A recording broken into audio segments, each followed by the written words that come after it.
뭘 해야 되냐면 끝까지 다 나오고 싶은데 못 나갈 거 없거든. 그래서 그 4시 원래 4시까지잖아. 그러니까 4시까지 일단 하고 그 4시 지나면은 그 가고 싶은 애들은 가고 더 듣고 싶은 애들은 듣는 거고. 교내에 계신 선생님들께 안내드립니다. 잠시 후 3시 10분부터 1층 음악실에서 직원회의가 있을 예정입니다. 하시던 일을 잠시 중단하시고 1층 음악실로 내려와 주시기 바랍니다. 일단은 할 수 있는 데까지 해보고 그다음에 4시 지나면 그냥 가실 분들은 가셔도 되고 더 들으실 분들은 더 들으시면 될 것 같고 226쪽인데 226쪽 하기 전에 그 가장 여기 좀 현대사에서 어려운 게 광복하고 나서 가장 어려운 게 헌법이거든? 헌법이 엄청 헷갈린단 말이야. 여기서 가장 어렵게 내도 여기서 어렵게 낼 거야. 그래서 헌법을 한번 딱 정리를 해줄게. 그러니까 이거는 없어가지고 이 필기 같은 걸 좀 하시면 좋을 것 같아요. 그래서 이제 첫 번째 와우. 야, 또 한국사 100점으로서 열심히 해줄게. 첫 번째가 재헌헌법. 이거는 4년 중임이고 이게 중임을 헷갈려하는 애들이 있거든. 그래서 중임이 중복해서 임기를 할 수 있다는 건데 중임하고 뭐라고 써있냐면 1차만 중임 가능하다 이렇게 써있어. 그러니까 2번 할 수 있다는 거야. 2번. 중임이라고 하면은 2번이라고 생각하면 돼. 그냥 중임 여기 교과서에 중임이라고 써있으면. 그 다음에 단원제. 이건 그 국회의 어떤 형태인데 이것까지 알 필요 없고 그냥 단원제, 양원제 그냥 알고만 있으면 돼. 사실 몰라도 돼. 그 다음에 여기 간선제. 어디서 뽑았냐면 국회에서 뽑았어요. 국회에서 뽑았고 이렇게만 하면 되고 두 번째가 발췌기원이죠. 이거를 내가 대통령 이름도 적어줄게. 이승만 대통령인데 두 번째가 네가 적된다 나이고 발췌기원이고 여기서는 똑같이 4년 주 그리고 그 다음에 양원제인데 양원제가 그거거든. 국회가 우리나라 국회 중 하나잖아. 하나 단원제거든. 근데 미국 국회의원을 보면 들어봤지 모르겠는데 상원 하원 돼가지고 상원 의원 있고 양원 하원 의원 있거든. 근데 그것처럼 그게 양원제인데 몰라도 돼. 나도 잘 몰라. 우리 사회 시간에 안 배우고 뭐 정법 가면 배울지 모르겠는데 양원제로 바뀌었는데 이게 사실상 단원제. 단원제고 여기서 중요한 거는 직선제로 바뀌었다는 거. 왜 바뀌었는지 이런 거는 이제 이따 뒤에 가서 설명해 줄게. 이것도 이승만 대통령 때. 세 번째가 4.4.5.16. 반올림이지, 반올림. 4.4.5.16 때는 이거는 똑같이 가. 4년 중이면 똑같은데 중요한 건 뭐라고 써있냐면 현행 대통령, 이 헌법이 분포될 당시에 현행 대통령에 한해서만 중임을 제한을 없애자 이렇게 나와 있거든요. 그러니까 뭔 말이냐면 이승만만 중임 제한이 없다는 소리야. 이승만은 100번이고 1000번이고 할 수 있는 거야.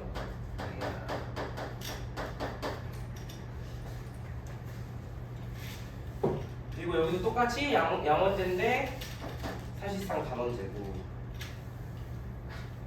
그 다음에 이것도 조금 중요한 건데 대통령 권리시라고 돼 있거든. 권리시 뭔 말이냐면 대통령이 죽었을 때 부통령이 승계한다고 돼 있어. 이게 왜 그러냐면 이때 승만이 할아버지 나이가 한 80이래가지고 오늘의 일하고 있었거든. 그래가지고 이 죽으면은 부통령이 이어받도록. 그래서 이것 때문에 3.15 부정선거를 저지른 거야. 그리고 네 번째가 이 허정 과도정부 네 번째지.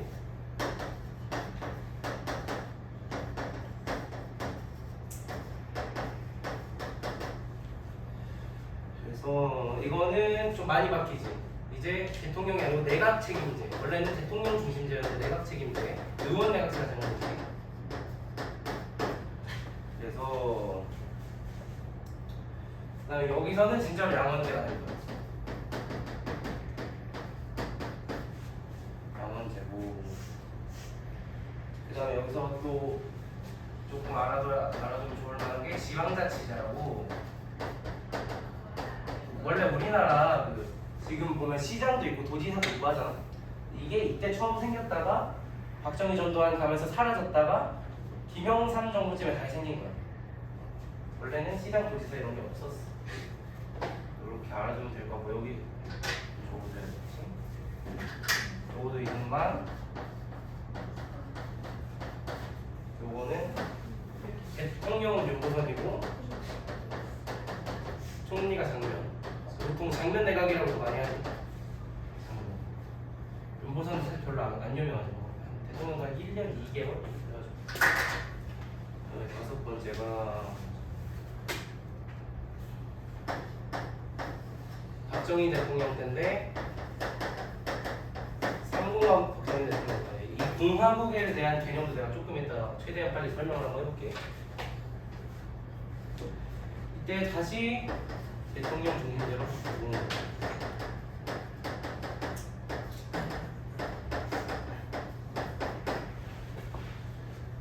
그 다음에 직선제. 박정희 대통령이 7, 8, 9 5번의 대통령을 했는데 3번이 직선이야. 되게 애들이 헷갈려하는 게 박정희 대통령 통일 주체 국민회의 임팩트가 너무 세가지고 되게 다 간선으로 됐다고 생각했는데 초반에 박정희 대통령도 직선으로 2번에 3번 정도 했어. 직선제고 단임제. 단임제가 아니고 감원제다. 미안. 감원제. 이게 이제 바뀐 거지 이렇게. 양원제에서 감원제로 다시. 그다음에 여기도 4년 중임. 2번까지만 할 수 있었던 거야.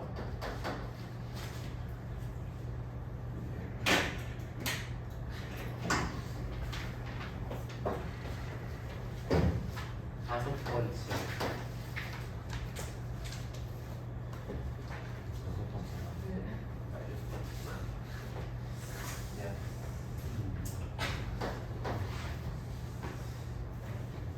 여섯 번째가 유신헌.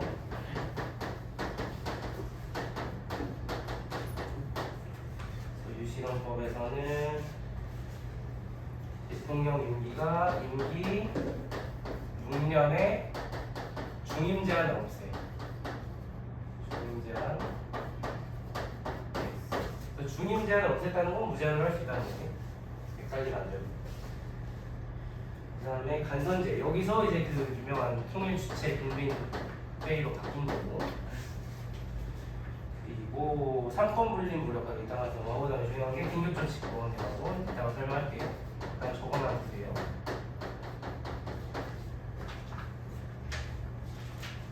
빼먹은 거 없겠지? 빼먹었다.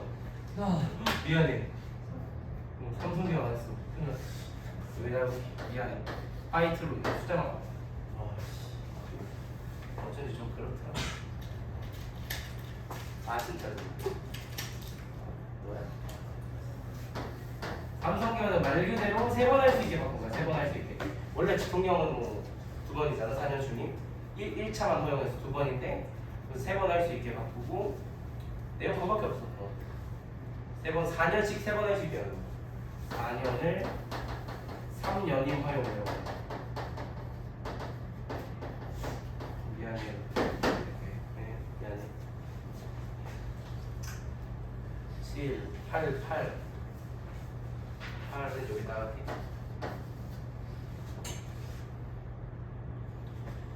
8은 전두환 대통령 때인데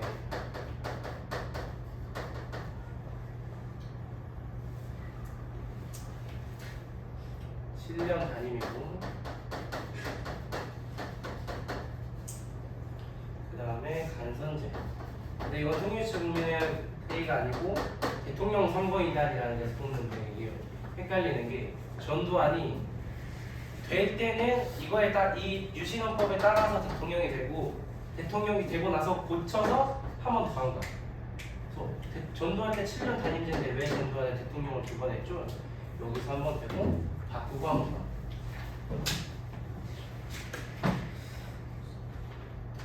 다섯 번째. 이게 지금 이제 노태우 후보가 공약으로 한 전두환에 바뀐 거지 사실상 4.13 후원 이후에.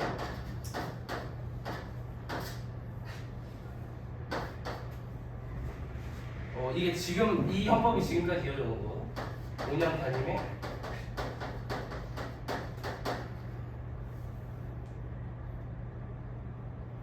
직선제. 이 헌법을 우리가 지금까지도 쓰고 있는. 또 이 9개. 원래 내가 알기로는 10개인데 교과서에 나오는 거 이게 다. 이것만 기억을 해두면 될 것 같고. 여기는 지워졌지. 네네네.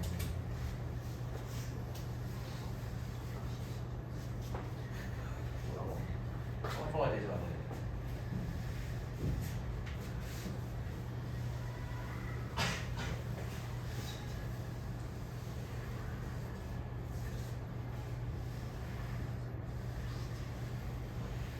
볼 수 있잖아. 그 밑에 다 적었나요? 네. 못 적으신 분? 적었나요?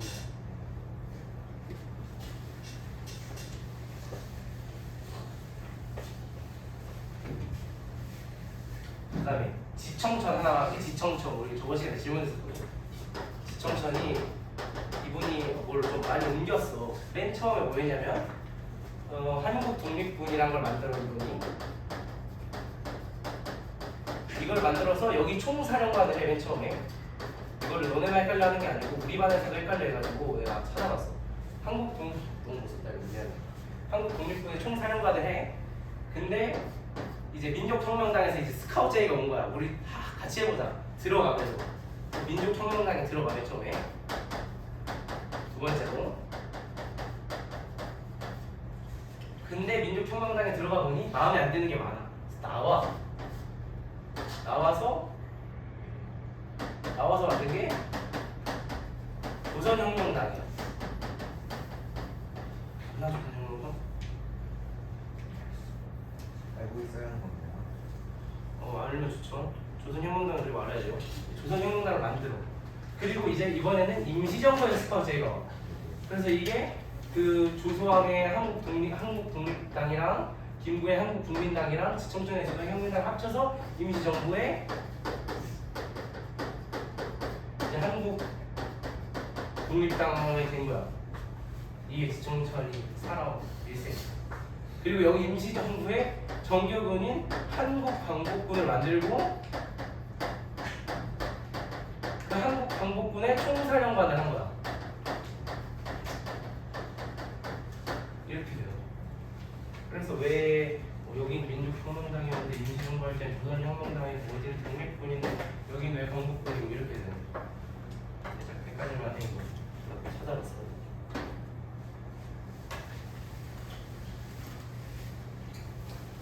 하고 빠르게 한번 해줄게.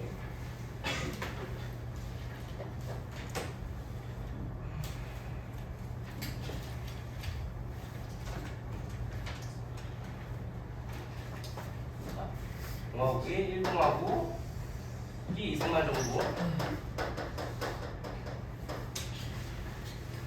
정부고 2공화국이 그 허정 과도정부 장면내가 이때가 2공화국이고 3공화국이 박정희 그 다음에 4공화국이 박정희인데 유신으로 넘어가면 4공화국이 되는 거고 5공화국이 전두환 6공화국이 노태우. 그래서 그래서 지금도 6공화국이야. 헌법상으로. 헌법이 바뀔 때마다 이게 바뀌는 거거든. 크게 바뀔 때마다. 그래서 지금 6공화국이야. 쭉 오고 있는. 알아두시면 돼요. 이거는 이걸로 문제가 나오진 않지만 이걸 알면 문제 풀 때 좀 수월하기 때문에 설명을 했고요. 이거 좀 비밀번호 보냈어.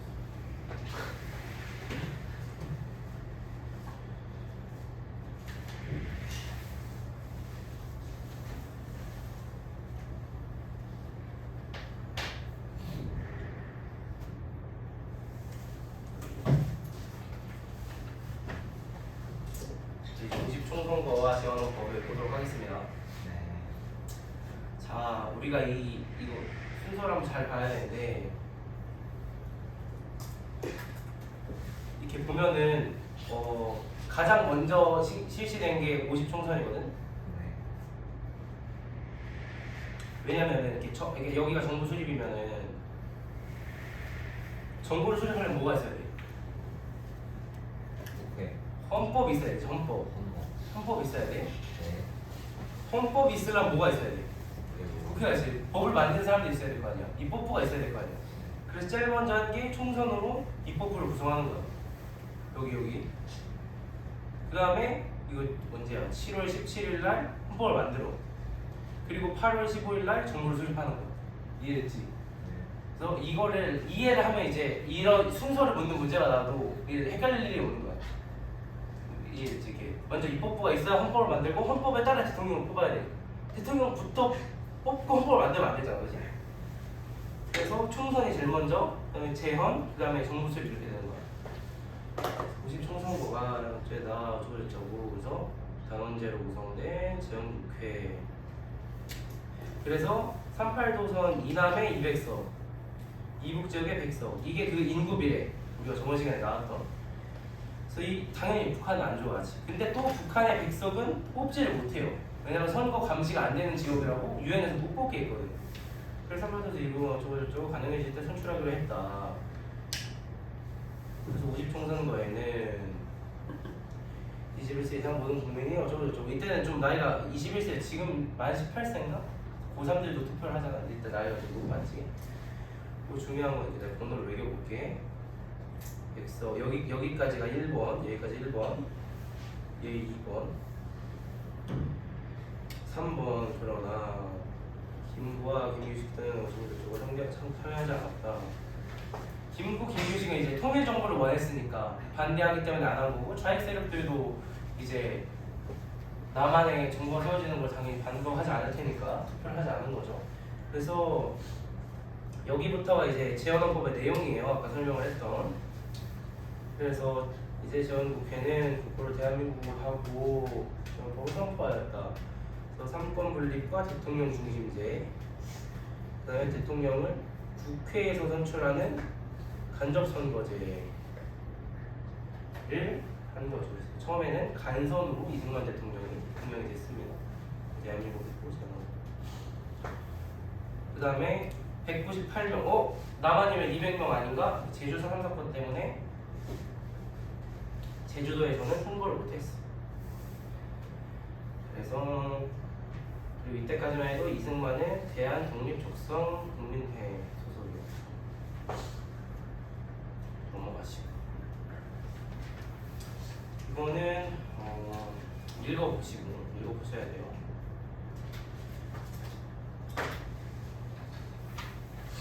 정부수리.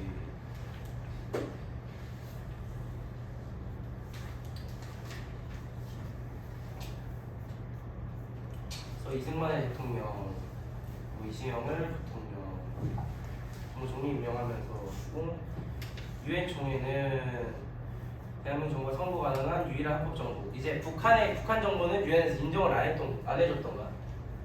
왜냐면 이제 유엔에서 인정하고 선거할 수 있도록 한 건 남한만이었으니까.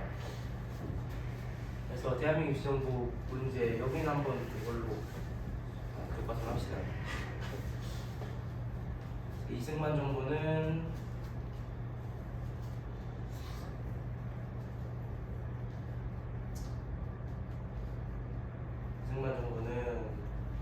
왕공체제를 강화, 그다음에 국회 안에 반대제로 제고, 공화법 개정, 국민보고연맹 조치. 반공은 이게 이승만, 박정희, 한 전두환까지 반공은 항상 있었거든. 지금도 있고. 근데 사실 이때는 반공이 필요한 게 맞았던 게 좌익과 우익으로 나는 사회가 흘러나는데 까딱하면 북한한테 나가 넘어갈 수도 있는 거야. 빨치나 이런 애들이 쳐들고 산에서 내려가지고 막 밤에 사람 죽이고 막 이렇게 사회주의도 북한한테 나라 넘어가 줄 수는 없는 거잖아. 그래서 어쩔 수 없이 반공이 필요한 건 맞는데 그걸로 이제 북해 안에 반대 세력을 제거한다든지 자기의 위험된 세력을 무조건 이제 반공을 몰아서 죽인다든지 이제 악용의 여지가 있었던 거지. 특히나 이 국가보안법. 국가보안법 지금 있어요 없어요? 있죠. 이거 내가 그때도 얘기했던 거 같아. 국가보안법 그래서 폐지하자는 의견이 참 많은데 근데 이것도 폐지해버리면은 그 광화문 같은 데서 그 김정은 만세 같은 거 해도 잡아갈 수 있는 방법이 없어. 그래서 국가보안법이 참 약간 애증의 법이지. 폐지하냐 안 하냐를 두고. 국민보도연맹. 국민보도연맹은 뭐냐면 좌익이었던 사람을 전향시키는 거야. 좌익이었던 사회주의자들을 전향해서 나 이제 사회주의 활동 안 하겠습니다 라고 각서 같은 거 쓰면 쌀 주고 돈 주고 이런 거란 말이야. 보도연맹이. 근데 여기 보면은 내가 말로 할게 그냥 보도연맹이 원래는 그거였는데 이제 그냥 별로 관련 없는 사람들이 잘 모르는 사람이 있고 사회주의가 뭔지 뭐 자본주의가 뭔지도 모르는 사람들이 여기 사인하면 쌀 준대 하니까 그냥 가서 사인한 거야. 공무원들도 실적을 올려야 되니까 많이 잡았으면 좋을 거 아니야. 그래서 그냥 아무한테나 이렇게 나영이처럼 좀 모자란 애한테 가가지고 이 사인에 쌀 줄게 하면 내는 사인하겠지. 쌀 준다니까. 지금으로 치면은 여기 서명 하나 하면은 한 문상 3만 원 줄게 할 거야. 알았다. 바로 해야지. 한 거야. 이제 나중에 이게 어떻게 되냐. 국민보도연맹이 나중에 어떻게 되냐면 6.25 전쟁 때 이 중에 위장 전략을 하는 사람이 있었던 거야. 사회주의자인데 아직도 불화를 치고 나 이제 안 하겠다고 위장 전략을 하는 사람이 있었던 거야. 그런 게 극히 일부 있었는데 그거를 가지고 이 정부에서 이승만 정부에서 국민보도연맹은 사실 위장 전략을 한 거였고 국민보도연맹은 빨갱이네? 국민보도연맹은 다 죽여야겠네? 다 죽여버렸어. 이게 그 영화의 뭐 태극기 날려에 보면 그 주인공 와이프가 이렇게 주고 쌀 준다고 사인한 건데 왜 죽이냐 하면서 나중에 영화를 한번 보세요. 재밌어요. 여기는 안 봐도 되고 반민특위와 명직이에요. 보도록 하겠습니다. 반민특위가 뭐죠? 친일파 청산하는 거죠. 이 반민족행위 처벌법은 친일파를 조지는 법이고 반민특위는 친일파를 조지는 단체예요. 이해됐죠? 그래서 이 반민특위로 원래 이 계획대로라면 이게 친일파들이 잘 조져져야 되는데 이승만이 좀 트롤 짓을 해요. 뭐냐면 이 좌익 반란분자 색출 경험이 풍부한 경찰관을 마구 잡아들여서는 안 된다. 이게 무슨 말이냐면 경찰관 중에 친일파가 많았거든. 왜냐면 이제 일본 이제 좀 경력직 경찰이 있을 거 아니야. 이때 막 48년 이럴 거 아니야. 그러면 15년 차 경력직 경찰이야. 그러면 15년 전에 경찰이었으면은 우리나라 경찰이 일본 경찰. 일본 경찰이잖아. 그 사람들이 지금까지 경찰하고 있는 거야. 그럼 그 사람들 잡아야 돼, 안 잡아야 돼? 그 사람들이 독립운동가 막 고문시키고 막 잡아다가 패고 그랬던 사람일 거야. 잡아야 되는데 중요한 건 지금 밤에 길거리 나가면 막 그 좌익 그런 사회주의자들이 막 난동 피우고 있고 막 근데 이 잡으려면 경력직이 좀 있어야 될 거 아니야. 우리가 뭐 직장에서 사람을 뽑아도 경력직 무대를 해줄 거 아니야. 그래서 뭐 이렇게 경력이 풍부하고 경험이 풍부한 사람을 마구 잡아서는 안 된다. 그래서 이제 좀 반민특위도 대통령 눈치를 보는 거지. 잡는데 막 못 잡고. 두 번째가 공산당과 내통했다는 구실로 반민특위 국회 구속. 이건 뭐 진짜 내통을 했는지는 모르겠는데 공산당과 내통했다는 구실로 반민특위 구속. 그러니까 이게 참 아이러니한 게 여기 보면은 경찰이 반민특위 사무실 습격해서 반민특위가 잡아들여야 하는 경찰이 반민특위 사무실을 습격하는 거야. 이게 약간 좀 모순적이라고 볼 수 있는 거지. 반민특위가 이 친일파 경찰을 잡아야 되는데 친일파 경찰이 반민특위를 잡아야 돼. 이게 어떻게 보면 북한이 친일파 청산이 잘 될 수밖에 없었던 이유는 이 반공 이런 게 필요 없었으니까. 그래서 이런 것들 알아두시면 좋을 것 같고. 그래서 결국에는 실패하게 되는데 여기서부터는 실패하게 된 내용이거든. 왜 실패를 했느냐? 첫 번째 처벌법이 개정되어 기한이 줄어. 두 번째는 범위도 축소된 거지. 약간 진짜 조금이라도 사실 여지가 있는 사람들은 다 잡아들여야 되는 게 맞잖아. 공산당 잡을 땐 그렇게 했어요. 유승만 정부에서 진짜로 얼마나 어처구니 없는 일 있어. 막 제 아는 누나의 아는 형님의 아는 동생의 아는 친구의 아는 형님이 사회주의자면 나도 잡아갔단 말이야. 그 정도로 진짜 말도 안 되게 공산당을 철저하게 색출했으면서 사실 친일파는 좀 뭐 했어도 그 정도는 뭐 먹고 살아야 되는데 이러면서 봐주고. 근데 이 친일파 형성이 잘 안 될 수밖에 없어서 이 정도로 보시면 될 것 같고, 이거 그 다음에 뭐 사형도 막 다 그냥 집행정지로 풀려나고, 그 다음에 가장 안타까운 건 6.25 전쟁이 터져. 그 6.25 전쟁 터졌을 때 다 잡아서 처벌했어야 되는데 전쟁이 터지니까 사실 전쟁통에 어떻게 친일파를 잡고 앉아있어. 군인도 친일파 출신이 없고, 우리 국군 중에 백선엽 장군이라고 정말 6.25 전쟁에서 진짜 없었으면 우리나라가 없었을 수도 있을 만한 훌륭한 장군이 있단 말이야. 군인이. 그 사람도 친일파야. 그래서 그 사람들이 그렇게 우리나라 전쟁을 왜 힘쓰고 있고 우리나라 전력에 큰 도움이 되는데 그 사람 어떻게 잡아들여가지고 처벌을 해. 그러면 전력 손실이 근데 당장 나라 뺏기게 생기거든. 그래서 6.25 전쟁 때문에 참 아이러니하게도 안타깝게도 친일파 정상이 잘 안 됐죠. 농지개혁 보도록 하겠습니다. 이 농지개혁은 그 좌우합작위원회 농지개혁이랑 좀 비교를 하면서 볼 필요가 있어. 그렇게 문제도 나오고, 원래는 이 농지개혁 하나 더 있었어. 북한 농지개혁도 있었는데 이 시험 보면서 빠졌더라고. 그래서 약간 좀 더 수월해진 면이 있는데, 그래서 이 경자유전의 원칙, 그 밑줄 같은 거 하나 쳐놓으시고, 경자유전이 뭐냐면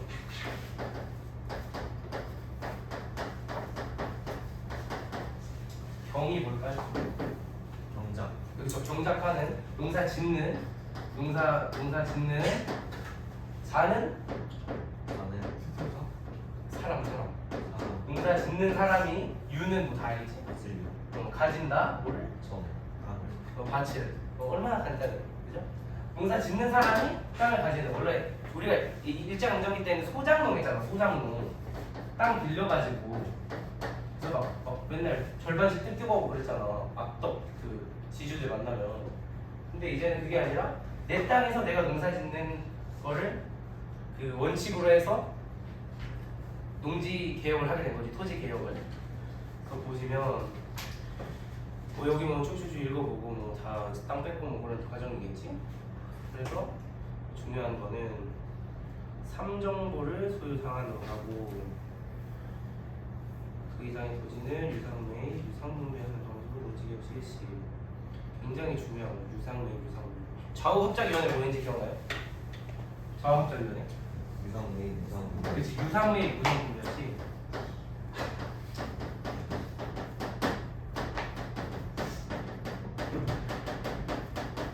이게 좌우합작위원회고, 이게 대한민국은 유상매입, 유상분배인 거지.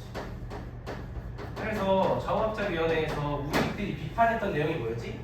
이걸 가지고, 토지개혁을 가지고 무상분배를 지나치게 급진적이라고 비판했잖아. 급진적이라는 게 좌파적이라는 거잖아. 좌익적, 사회주의적이라는 거잖아. 자본주의 세상에 공짜가 어딨어, 그치? 공짜로 나눠주잖아. 근데 좌익들은 또 뭐라고 비판했어? 유상매. 애초에 왜 돈 주고 사냐? 그냥 뺏으면 되지. 명확하게 가리지. 이 무상분배가 유상분배로. 이해되니? 유상매, 무상분배로 있어. 왜냐면 그 비판하던 우익들이 세운 나라가 한국이잖아. 그러니까 당연히 이제 무상분배, 유상분배를 하고 있어. 자본주의 세상에 공짜가 없으니까. 그래서 유상매입이 유상분배. 이걸 이게 비교를 꼭 하셔야 돼요. 비교하는 문제 나올걸? 아마도. 중요합니다. 보시면 되고, 넘어가서 좀 진도가 빨리 나가는 것 같아요. 굉장히 좋아요. 아닌가? 6.25 진짜 여기는 진짜 뭐 너무 쉬워 그냥 뭐 필기도 돼 있어요. 뭐 할 필요 없어요. 누구나 다 하는 대한민국 사람이고 뭐 미국과 소련은 한 번도 군대 철수했다고. 그치 원래 철수하기로 약속했었잖아 둘 다. 근데 중요한 사실은 지도를 하나 그리면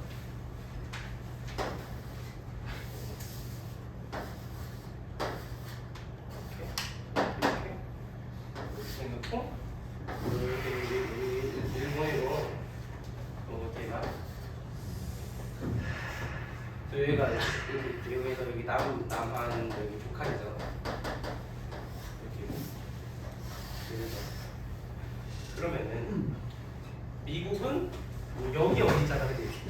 뭐 일본에 주둔을 하고 있기도 했겠지만 그럼 미국 군대 철수하면 여기까지 가 배 타고 비행기 타고. 여기는 중국. 얘는 철수하면 여기 가. 맘만 먹으면 언제 내려와도 많이 상하지. 이게 위에서 되겠습니다. 보면 북한 소련 군대 철수하고 북한 소련과 군사에서 지원을 받고 소련 생기는 남침 준비를 진행하였다. 남침 북침 이건 내가 설명했나 저번 시간에? 그 남침 북침 헷갈리지 않죠? 그 얘기 있잖아. 그 내가 손으로 똥꼬를 찌르면 똥침이잖아. 손침이 아니잖아. 당한 사람 입장이란 말이야. 우리가 당했잖아. 남침이야. 그래서 남침 준비 진행했다. HS 선언 이게 좀 중요한데 뭐에 들어볼게. 이게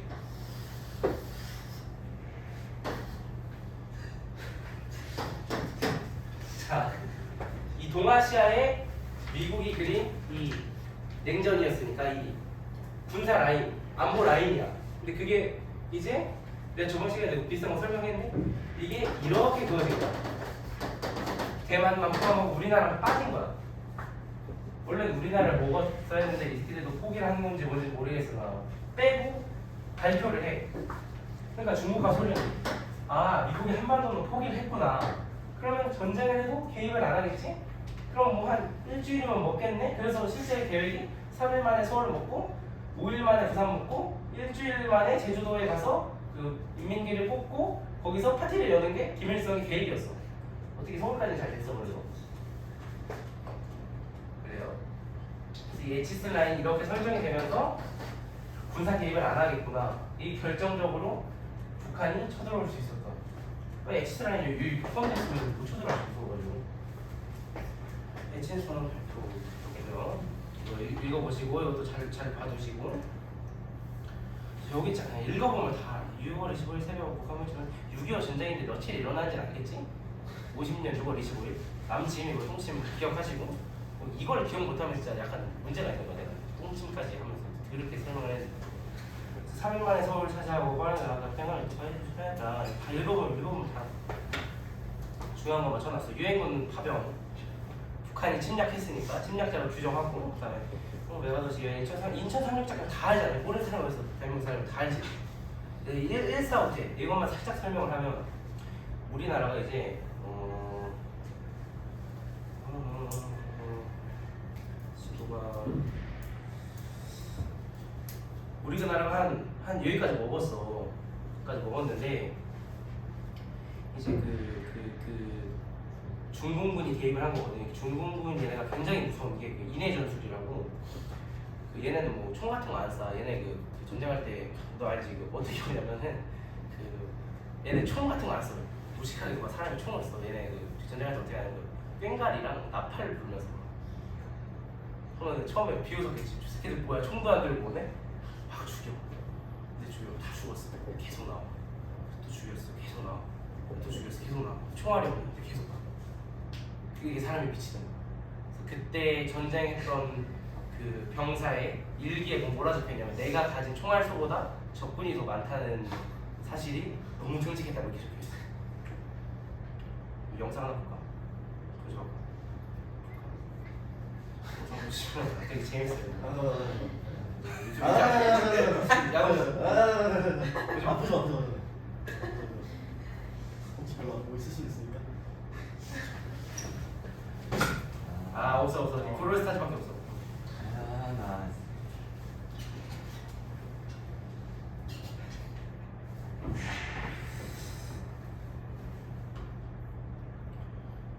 이게 안 돼. 씨. 여기다. 이거 하나 볼까? 또막 수업 늦게 끝나준다 뭐라 그러지 마. 이거 재밌어. 왜 안 돼 이거? 네. 오 됐다. 여기 소리 괜찮아. 소리 되게 켜요. 말을 하는 거야? 왜 이러면서?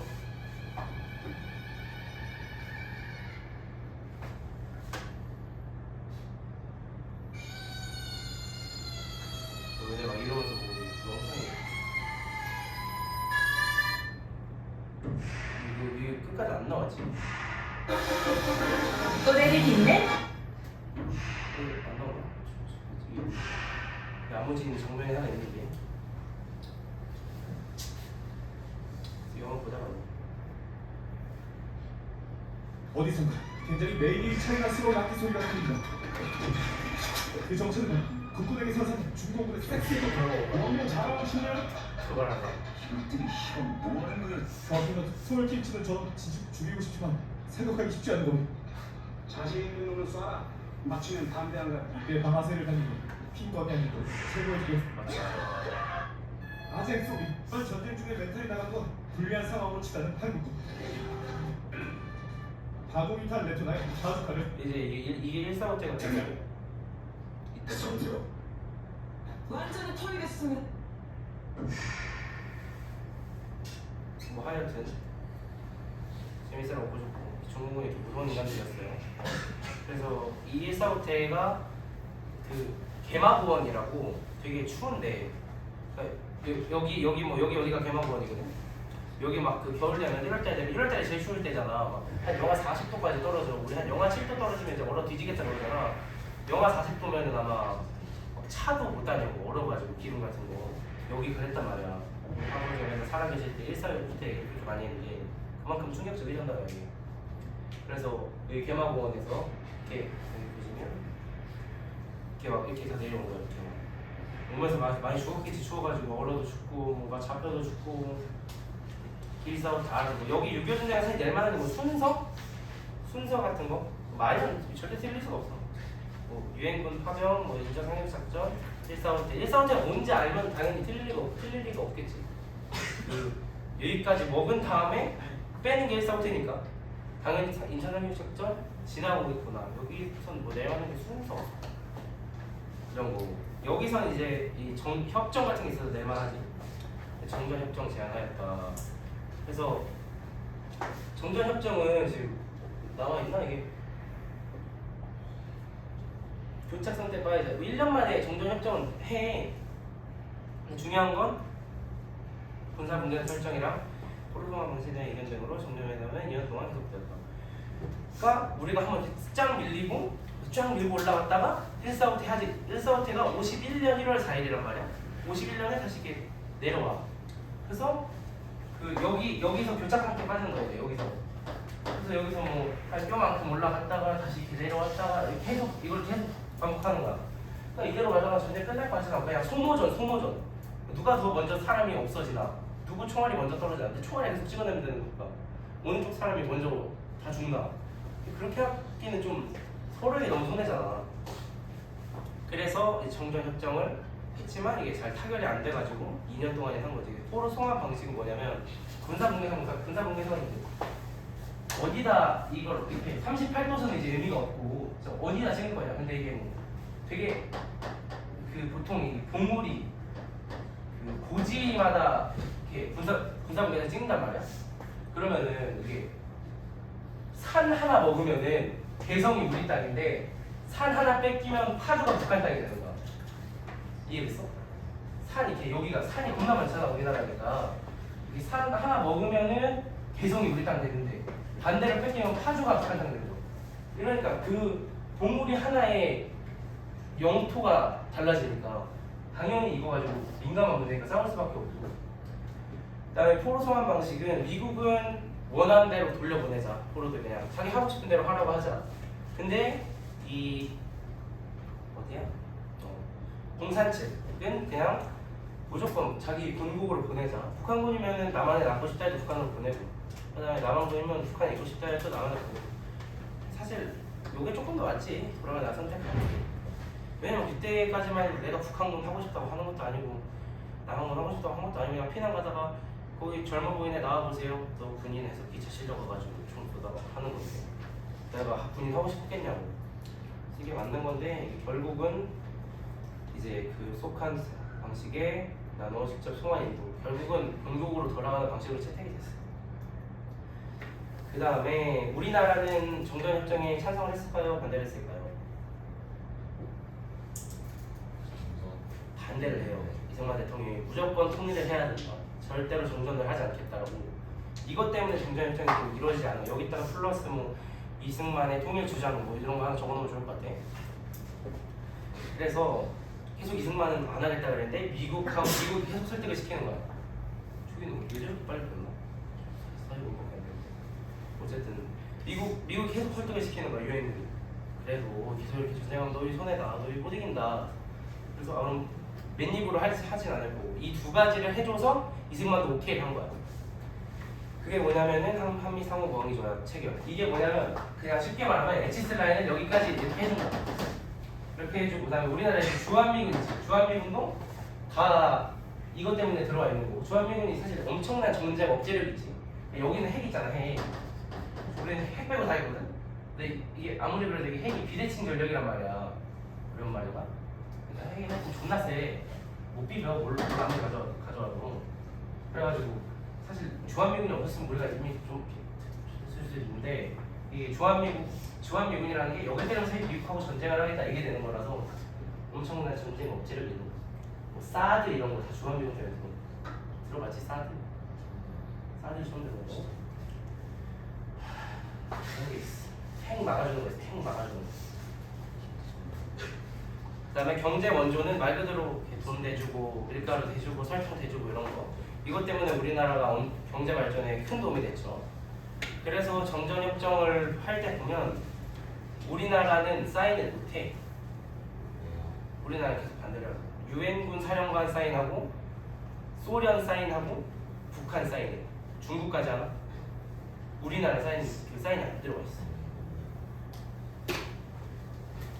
비교는 너무 쉽기 때문에 여기 밑에 부분 알아두시면 좋고 날짜 정도 53년 7월 27일 7월 27일까지 몰라도 53년 7월 정도에 끝났다 정도는 알아두면 좋을 것 같아요. 여기는 읽어보시면 돼요. 읽어보시고 저는 남북한의 정치가 되는데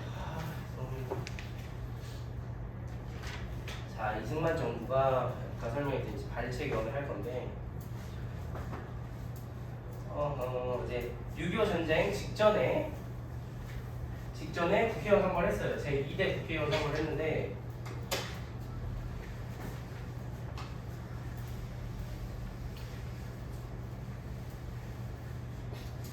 국회의원 선거를 했는데 보시게 되면은 첫 번째는 그 중도파들이 많이 당선이 되죠. 중도파. 이승만도 아니고 저기도 아니고 그 다음에 플러스 약간 정부의 비판적인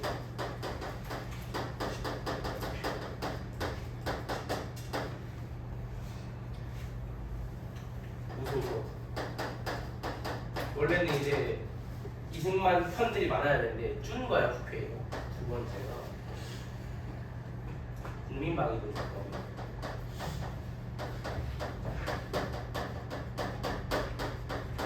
세 번째가 거창 양약달. 하나씩 설명을 해보면 자 우리가 맨 처음에 그 대통령 뽑을 때 뭘로 뽑았죠? 네, 간선제로 뽑았어요. 간선제 어디서? 국회에서 뽑았죠. 막 그 통일 주체 국민회의 이런 거 죽여버리려고 그랬는데 그러지 않고 국회에서 뽑았죠. 국회에서 국회의원들이 뽑은 거야. 근데 국회에 중도파랑 정부의 비판적 무소속 의원이 많이 당선했어. 국회의원이 200명인데 자 이제 너 부회장이니까 대통령에 나영호가 대통령이야. 이제 한 번 더 하려고 더 하고 싶어 해. 근데 이제 한 그 그뭐한 70명은 약간 중도파, 그다음에 뭐한 50명은 졸라 싫어요. 그러면은 별로 몇 명이야? 과반수가 넘잖아. 100명이 넘잖아. 그럼 국회에서 대통령 뽑으면 대통령이 되겠어? 안 돼요. 안 되잖아. 그래서 직선제로 바꾼 게 발제개헌인 거야. 발제개헌은 그래서 한 거야. 발제개헌은 땅콩피를 무조건 직선제로 바꾼 거 알면 돼. 왜 바꿨냐? 이래가지고 바꾼 거야. 좀 이게 느낌이 오니? 약간 느낌이 이해가 돼. 너무 잘 그런 느낌이야. 그다음에 국민 방 여기는 이제 이거는 뭘로 보면 되냐면 이제 이승만 정부의 여론이 약화되는 거라고 보면 돼. 이승만 여론 약화, 뭐 기반 약화, 이승만 정부의 순환 시대 뭐 이런 느낌. 그래서 이 국민 방역 사건은 뭐냐면 그 예비군 비슷한 거 예비군 6.25 전쟁 중에 있었던 건데 그 군인들 밥 줘야 되잖아, 쌀 줘야 되는데 그 고위 간부분들이 이걸로 장난질을 해. 약간 옛날에 이모군란 그 뭐였지? 그거 마냥 이게 시대가 어느 때인데 여기서도 그 지랄을 해요. 그래가지고 빡쳐 국민들이. 그래서 막 굶어 죽고 그래. 중간에 고위 간부들이 장난질 쳐서 그다음에 권창 양면 나는 이걸 가장 이해할 수가 없는데 너무나는 내가 제주 사람 저건가 그래 그럴 수 있다고 생각해. 정말 어떻게라도 이해해보면 이렇게 그럴 수 있다는 생각. 이거는 정말 내가 이해를 할 수가 없어. 왜 한 건지 모르겠어. 이게 딱 그거야. 아까 내가 말한 거야. 내가 사회주의자야. 가만히 좀 있어. 내가 사회주의자야. 뭐 아는 형님의, 아는 누님의, 아는 동생의, 아는 친척의, 아는 형이 사회주의자야. 그럼 나까지 잡아가지고 어디 막 동굴 이런 데 다 몰아갖고 다 죽여버려 그냥. 이걸 국민들이 알면 당연히 화가 나지. 아무 죄 없는 사람을 죽인 거니까. 이런 것 때문에 이승만 정부의 여론이 약화되고 지지 기반이 약화됐어요. 특히나 국회에서. 그래서 이렇게 하다가 대통령이 안 되겠구나. 그래서 발췌개헌을 통해 직선제로 바꾼 거야.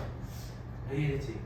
근데 여론이 약화됐는데 직선제로 한다고 대통령이 되나요? 근데 사실 수도권이나 서울에 있는 좀 이 당시까지만 해도 교육 이런 게 잘 안 돼 있으니까 일부 지식인들이나 이런 걸 가지고 비판을 했을 뿐이지 그 농촌에 있는 할아버지 할머니들이 그런 거 어떻게 알아? 그냥 이승만 박사님 하면서 박정희도 그렇고 뭐 다 그런데. 그래서 직선제로 하면 충분히 생산이 있다고 생각을 해서 직선제로 바꾼 거죠. 뭐 안 되면 장난질 치면 되는 거고 담배를 주는 거예요. 그래서 이렇게 하게 되는 거예요. 이게 240분은 이렇게만 봐도 될 것 같은데 저희 발췌개헌 배경 한번 읽어볼게요. 배경. 그래서 발췌개헌도 그냥 한 게 아니고 정정당당하게 개헌을 시킨 게 아니고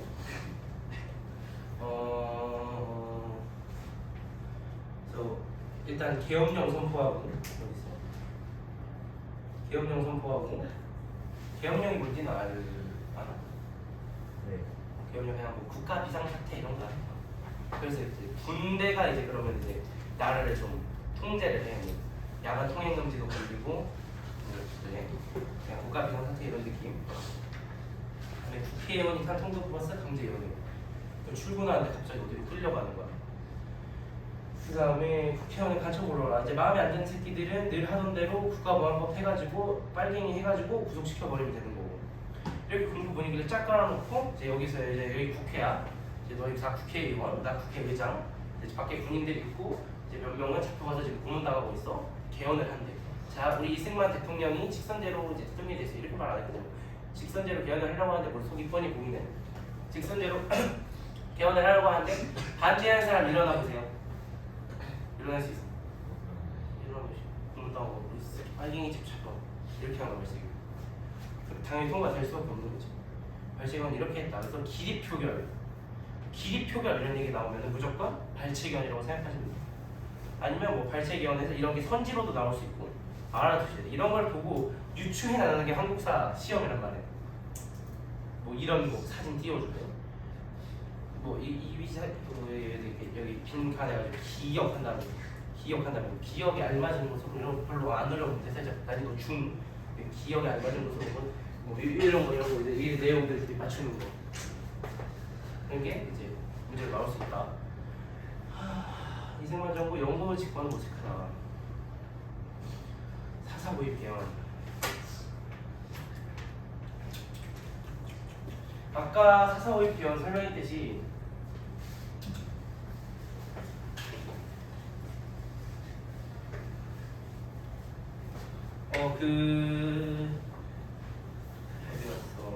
똑같이 뭐 그건데 이게 양원제로 바꾸고 이거는 여기 가장 중요한 건 이 헌법이 공포될 당시에 어디 나왔어요? 여기 있는데 여기 이 당시의 대통령에 대하여는 55조 1항 단서 55조 1항 단서가 뭔지 보러 가면 55조 1항 볼게요. 대통령과 부통령 임기는 4년으로 한다. 4년으로 한다. 재선에서 1차 중임할 수 있다. 이게 뭔 내용이야? 2번마다 할 수 있다는 내용인데 현행 대통령 부치기 현행 대통령은 이거를 적용받지 않는다. 그러니까 마음대로 할 수 있다. 이게 445 개헌인데 이거를 개헌을 하려고 또 해서 올렸어. 그래서 약간 괄호 같은 거 한 번만 칠게. 여기부터 여기까지가 이제 445 개헌이라 이 내용이라고 보면 되거든. 그래서 이제 어제 우리가 했던 게 뭐지? 500명의 3분의 2가 몇이냐?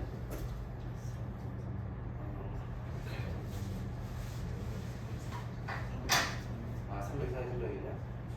만약에 그 국회 아니지 맞아 500의 3분의 2가 몇이야?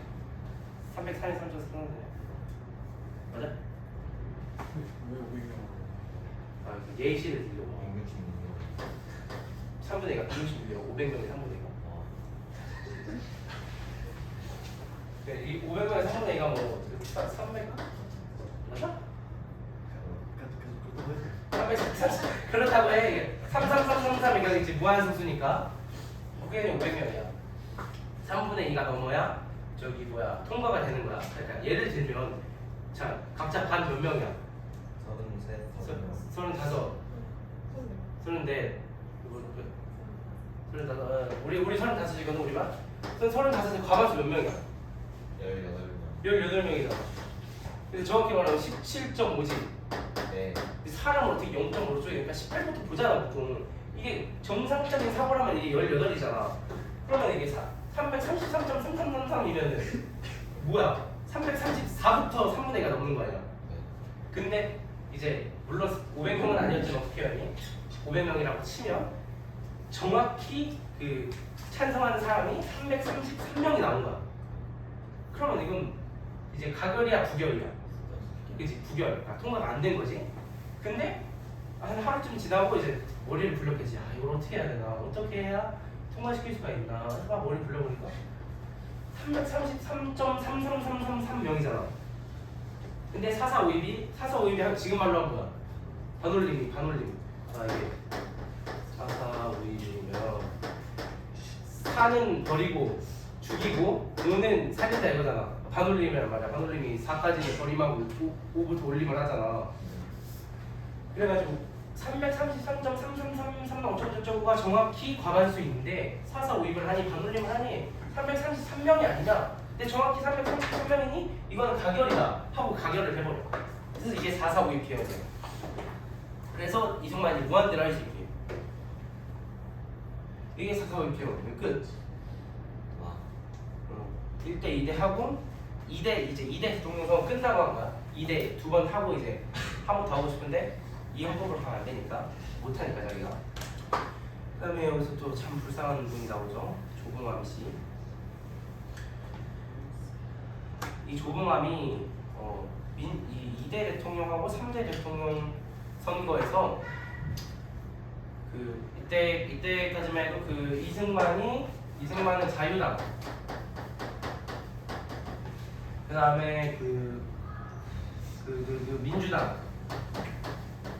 정당 이렇게 두 개. 약간 지금으로 치면 이거 뭐 국민의힘, 뭐 이거 더불어민주당 뭐 이런 느낌. 그러면 이제 여기서 계속 이제 대통령 유출하고 있었지. 근데 이제 그럼 자유당에 가장 위협이 되는 건 민주당 후보잖아. 근데 2대 대통령, 3대 대통령 다 민주당 후보가 갑자기 죽어. 대통령 선거하다가 왜 죽었는지 모르겠는데 이제도 죽어. 그럼 이제 그냥 이기는 거잖아 사실. 대통령 선거 가장 위협적인 경쟁을 지켰으니까. 중요한 건 무소속 후보로 나온 어떻게 보면 별로 위협 안 되는 사람이 꽤 많은 표, 거의 내가 알기로 한 그냥 쉽게 말해서 6대4 정도 받은 거야. 조봉암이라는 사람이. 그러니까 위기를 느껴가지고 죽여버려. 사람 죽이는 거 뭐 이때 당시까지는 일제 강점기 독립운동 하던 그 시절 일본인 죽이는 것만 아니라 아무렇지 않게 죽이는 거지. 뭐 김구, 이승만 이런 사람들이 사람 죽이는 거는 뭐 그냥 하면 되는 거 아니야. 김국은 사람 겁나 잘 죽였거든. 국밥집에서 밥 먹다가 일본인 마음에 안 들다고 죽이고 그런 거 있어. 대법원 있었는데. 그래서 이때까지만 해도 뭐 평화 통일, 뭐 통일 이런 거 하면 바로 그냥 공산주의. 그래서 이 사람이 좀 안타깝게 죽게 됐다. 그거 알아주시면 좋을 것 같고. 그래서 이게 어떻게 보면 권위주의와 공공주의를 앞세우다의 왜 이래? 이거의 첫 번째 내용이 이거고, 첫 번째 이 국가보안법 개정. 이거 봐, 간첩의 개념이 나와 있네. 국가에서 간첩의 내용을 좀 폭넓게 정의한 거지. 약간 이렇게 돼 있지 않았을까? 뭐 국가에 반하는 행동을 하는 뭐 단체나 거는 잡아들일 수 있다. 그러면 국가에 반하는 거 그냥 마음에 안 드는 거 잡아들일 거는데 이건 사회주의 간첩 얘기하는 거야 이렇게 해서 한 거겠지. 세 번째 경향신문 폐간. 언론도 탄압을 한 거죠. 알아주시면 될 것 같고, 그다음에 이거는 조금 한번 어디 갔어? 얘는 좀 봐두는 게 좋을 것 같아요. 이게 이제 만약에 이거 가려놓고 이렇게 가려놓고 이게 뭐냐고 물어볼 수 있을 것 같단 말이야. 그럼 이거 경향신문이고 이제 요 파트인 걸 알 필요가 있을 것 같아. 그 다음에 네 번째가 이 국민만주지. 이거는 그냥 쉽게 얘기하면은 뭐 정부 정책 선정하고 뭐 그다음에 감시하고 그런 거라고 보시면 됩니다. 내시니까 이제 뭐 가실 분들은 가셔도 되실 분들은 되셔도.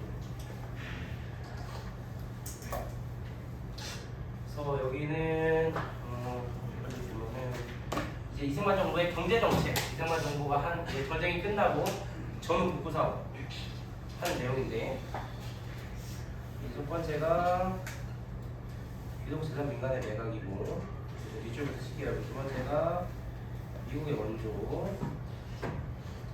세 번째가 300상업 하고, 이거 좀 별거 치시고, 그 다음에 네 번째가 일정 기업 할 때 이거 정정주사 보시면 귀속 재산을 민간에 매각하고, 귀속 재산이 뭘까요?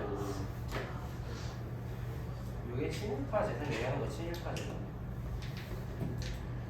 재산을 민간에 매각을 한 거예요. 국가가 이제 귀속받은 미군정에 뭐 이제 귀속받은 재산, 그 친일파 재산. 어쨌든 그냥 재산을 민간에 매각했다는 거예요. 국가 재정을 충당하려고 했다는 거겠지. 그래서 좀 시장 경제 체제도 활성화를 하면서 국가의 재정도 늘리는 그런 걸 위해서 귀속 재산을 민간에 매각한 거고. 첫 번째 미국의 원조, 밀 변화된 농산물, 설탕 이런 거, 임용 농산물. 그때가 사실 진짜 미국이 미친 듯이 성장을 하는 때였단 말이야. 남는 것도 많고 막 그랬을 때였어. 그래서 사실 미국이 역사가 그렇게 긴 나라가 아니잖아.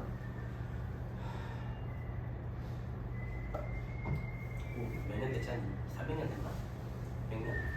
미국이 그렇게 영국한테 독립한 지 얼마 안 된 나라였는데도 미친 듯이 성장을, 뭐 지금도 하고 있지만 이때는 진짜 더 심하게 성장하고 있던 때여서 이렇게 미국이 경제 원조도 해주고, 우리나라도 뭐 지금 원조 하고 있죠. 여기 밑에 보면.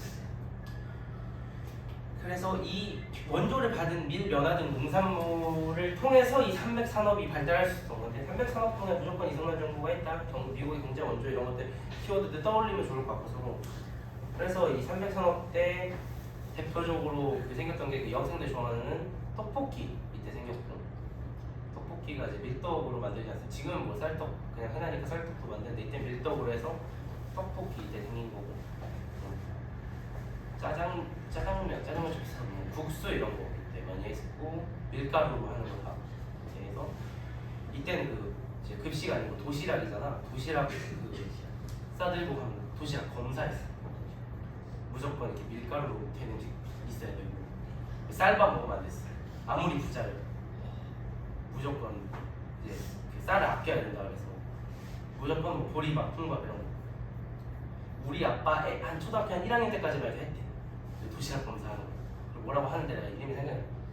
그래서 일부러 콩을 위에만 이렇게 한 3개 박아놓는 거야. 아래는 쌀밥이 먹기 싫으니까.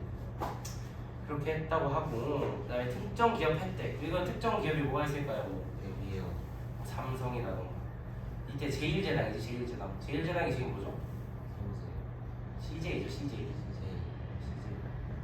그다음에 현대. 현대 저희 경부고속도로 다 현대가 만들었죠. 현대가 우리나라 압도적 1위 기업이었어. 지금이야 삼성이고 지금 현대 살짝 폼이 죽었다고 볼 수 있는데 이때까지만 해도 현대가 그냥 재벌집 막내 아들이 뭐그 정주영 회장하고 이건 회장한테 섞어가지고 만드는. 그래서 사실 현대가 진짜 압도적 1위. 원래는 IMF 겪고 이러면서 좀 폼이 죽은 건데. 정경유착 해볼까요?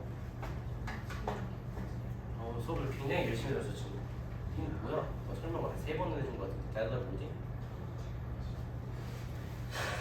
정치와 경제가 유착이 되는 거죠. 서로 유착, 뭐 혈관 유착된다, 서로 밀접하게 연관이 되는 거야. 그래서 뭐 정치는, 그러니까 뭐 정치는 이제 뭐 대기업들 뭐 저기 뭐야 좀 세금 깎아주고, 그 다음에 뭐 좀 불법 행동 돈 감아주고, 그 다음에 뭐 이제 대기업들은 그러니까 정부에서 대기업 뒤 봐주고, 그 다음에 정치 비자금 대기업에서 주고 이런 것들 한 거지. 그 박근혜 대통령이 탄핵됐던 이유 중에 하나가 그 정경유착이죠. 삼성이 돈 대주고 그랬다고 해가지고 지금도 사실 다 이런 건 있어요. 안 밝혀졌을 뿐이지. 그리고 좀 덜 할 뿐이지. 모르셔도 되고 제품이 아니니까 사회부연경 보도록 하겠습니다. 이승만 정부와 자유당은 이기붕을 온갖 규정을 저질렀다. 사회부 정상. 왜 이기붕을 당선시키려고 했을까? 같은 당이니까 같은 자유당. 금방 죽으니까. 이때 이승만 대통령이, 이승만 할아버지가 오늘 내일 할 때였어. 한 뭐 80살. 지금이야 80살. 지금도 80살이면 사실 다 넘었는데 이때 80살이면 진짜 오늘 내일이지. 지금 미국 대통령도 치매라는 얘기가 막 있는데 우스갯소리로 조 바이든 그거보다 더 심하지 지금. 진짜 오늘 내일이야 이승만 할아버지. 그래서 사실 미국은 이런 문제를 막으려고 같이 뽑아요. 부통령, 정통 그냥 대통령을. 기호 1번 하면은 이제 대통령 누구, 부통령 누구 공화당. 기호 2번 하면 대통령 누구, 부통령 누구 민주당. 같이 뽑는단 말이야. 대통령하고 부통령이 다른 당이 나올 수가 없어. 근데 이때는 우리나라는 따로 뽑은 거니까 이게 그런 일이 웬만하면 안 일어나겠지만 대통령하고 부통령이 다르면 살짝 대참사지. 근데 마침 이게 3.15 정사가 3대 대통령 선거 때, 4대 대통령 선거 한 건데 또 이게 후보 죽어.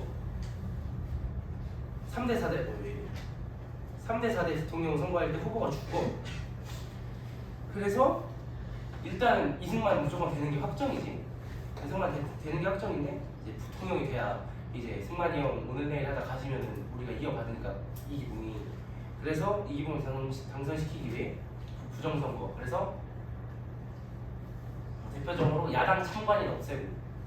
우리도 얘 선거할 때 그 참관인 많았잖아. 한 많이 깔려있었죠. 근데 왜 그렇게 많이 간 거야? 그때 한 10명 앉아있지 않았어? 나 그때 의자가 넘어져가지고 얼마 쪽팔려는 거지. 어쨌든 참관인들 깔아놓고 야당 참관인, 그러니까 이 민주당 쪽, 이승만에 반대되는 세력 참관인 없애버리고, 그 다음에 4명 같이 들어가서 투표하게 하는 것도 있고, 비밀 투표가 보장이 돼야 되는데 얘랑 나랑 얘랑 이렇게 같이 손잡고 들어가서 투표를 하는데 얘랑 내가 이승만 뿌락지야. 미리 심겨져 있던 사람이야. 목재현하고 나연한테 이제 그 이기붕 뽑으려고, 아니 이기붕 말고 저기 누가 다른 사람 뽑으려고 그래. 뽑으라고 씨. 그래서 안 뽑아 씨. 그런 거 하면서 4명 같이 들어가서 아니면 미리 돈 주고 좀 고무신 쌀 이런 거 주고 뽑으라고 하고, 그다음 미리 용지도 좀 채워. 그래서 이렇게 투표 용지가 투표하면 이렇게 있으면 여기 한 이만큼 채워놔. 이기붕표로다가 여기 위에 이렇게 여기까지 찼어. 그럼 여기 이제 한 이만큼 걷어내. 그럼 이게 진짜로 표는 이만큼, 이 미리 해놓은 거 이만큼. 그래서 투표율이 100%가 나와야 되는데 막 108%가 나오고 왜 이러지? 이러면서 더 빼고 몇 개 빼고 이렇게 했어요. 그런 거를. 그래서 이걸 시민들도 알았지 당연히. 그래서 이제 이걸 알아두시면 좋을 것 같은데, 첫 번째가 대구에서 일어난 2.18 민주화운동. 별로 안 유명하지만 교과서에 있기 때문에 알아야 돼. 이런 거 충분히 낼만하죠. 중고등학생 시위 알아두시고, 그다음에 당일에 전국에서 시위 일어났고, 마산에서는 발포에서 이 마산이 이때도 있었고, 그다음에 뒤에 가면 그 전두환 때 부마 해가지고 부마 항쟁에서 그때도 그래서 그때 전두환 때도 마산 부산에서 있었고, 그래서 이 마산에서 시위하다가 실종된 이 김주열 열사라는 분이 마산 앞에 쉘터 맞고 숨진 시신으로 발견되었다. 만 15세였으면은 여기서 만 15세 손 들어보세요. 생일 안 되는 사람. 얘 시위하다가 사라졌어. 일어나 보니까 그 제부 앞바다에서 이렇게 뒤져가지고 떠오르는 거야. 얼마나 충격적이니. 내 친구가 우리 나이 때는 우리 동갑 아니야, 만 15세. 그래서 이거 시신 떠올랐을 때 보면은 여기 머리에 쉘터 박혀있는 떠올라. 박혀있는 쉘터 떠올라. 굉장히 끔찍한. 내가 이 얘기 많이 하는데 최루탄이 되게 어떻게 보면 그래도 좀 덜 폭력적인 시위 그를 진압 방법 아니야. 총 쏘는 것보다 최루탄이 나을 거 아니야. 최루탄은 원래 이렇게 쏴가지고 여기서 공중에서 팡 터져서 가스가 쫙 내려가서 이 사람들 없애야 되는데 그렇게 안 쏘고 그 시위자가 이렇게 앞에서 이렇게 쏴. 최루탄이 맞아. 그래서 그렇게 해서 맞아서 시신으로 보내죠. 바다에서 떠올랐다는 거는 죽은 거 아는데 일부러 바다에 던진 거지, 경찰이. 경찰이 은폐했던 거 다시부터 나와 있네. 공산주의 세력은 뭐늘 하는 레파토리. 광주 때도 뭐 니지 뭐해? 뭐 최루탄 하는 거 마음에 안 들어. 저번부터 댓글 걸던데 최루탄 얘기 왜 하냐고. 그래서 뭐 광주 때도 그랬고 부마 항쟁도 그런 식으로 밀어버리려고 했고 늘 하는 거 공산당 세력이다, 무장 간첩이다, 무장 군비다, 폭도들이다. 그래서 4월 19일 4.19 혁명의 날짜가 이때죠. 경무대를 향했다. 경무대가 어디냐면 청와대인데 청와대가 닉변을 하기 전에가 경무대였어. 이때도 총 쏴서 많이 희생이 발생했다. 그러니까 4.19 혁명하고 그러니까 6월 민주항쟁하고 4.19 혁명이 조금 차이가 있는 게 이 단어의 차이인데 6월 민주항쟁은 그다지 폭력적이지 않았어요. 사상자가 발생하긴 했지만 4.19 혁명은 꽤나 이 폭력적이고 좀 이 무장의 성격이 좀 있어가지고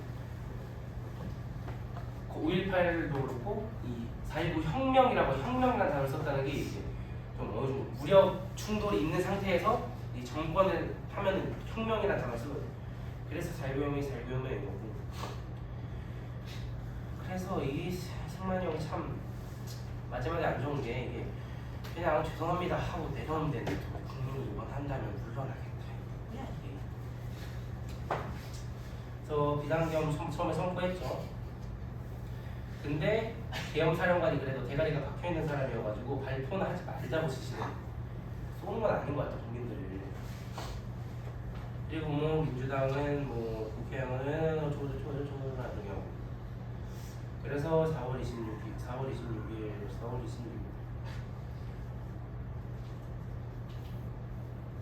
안 바뀌네요.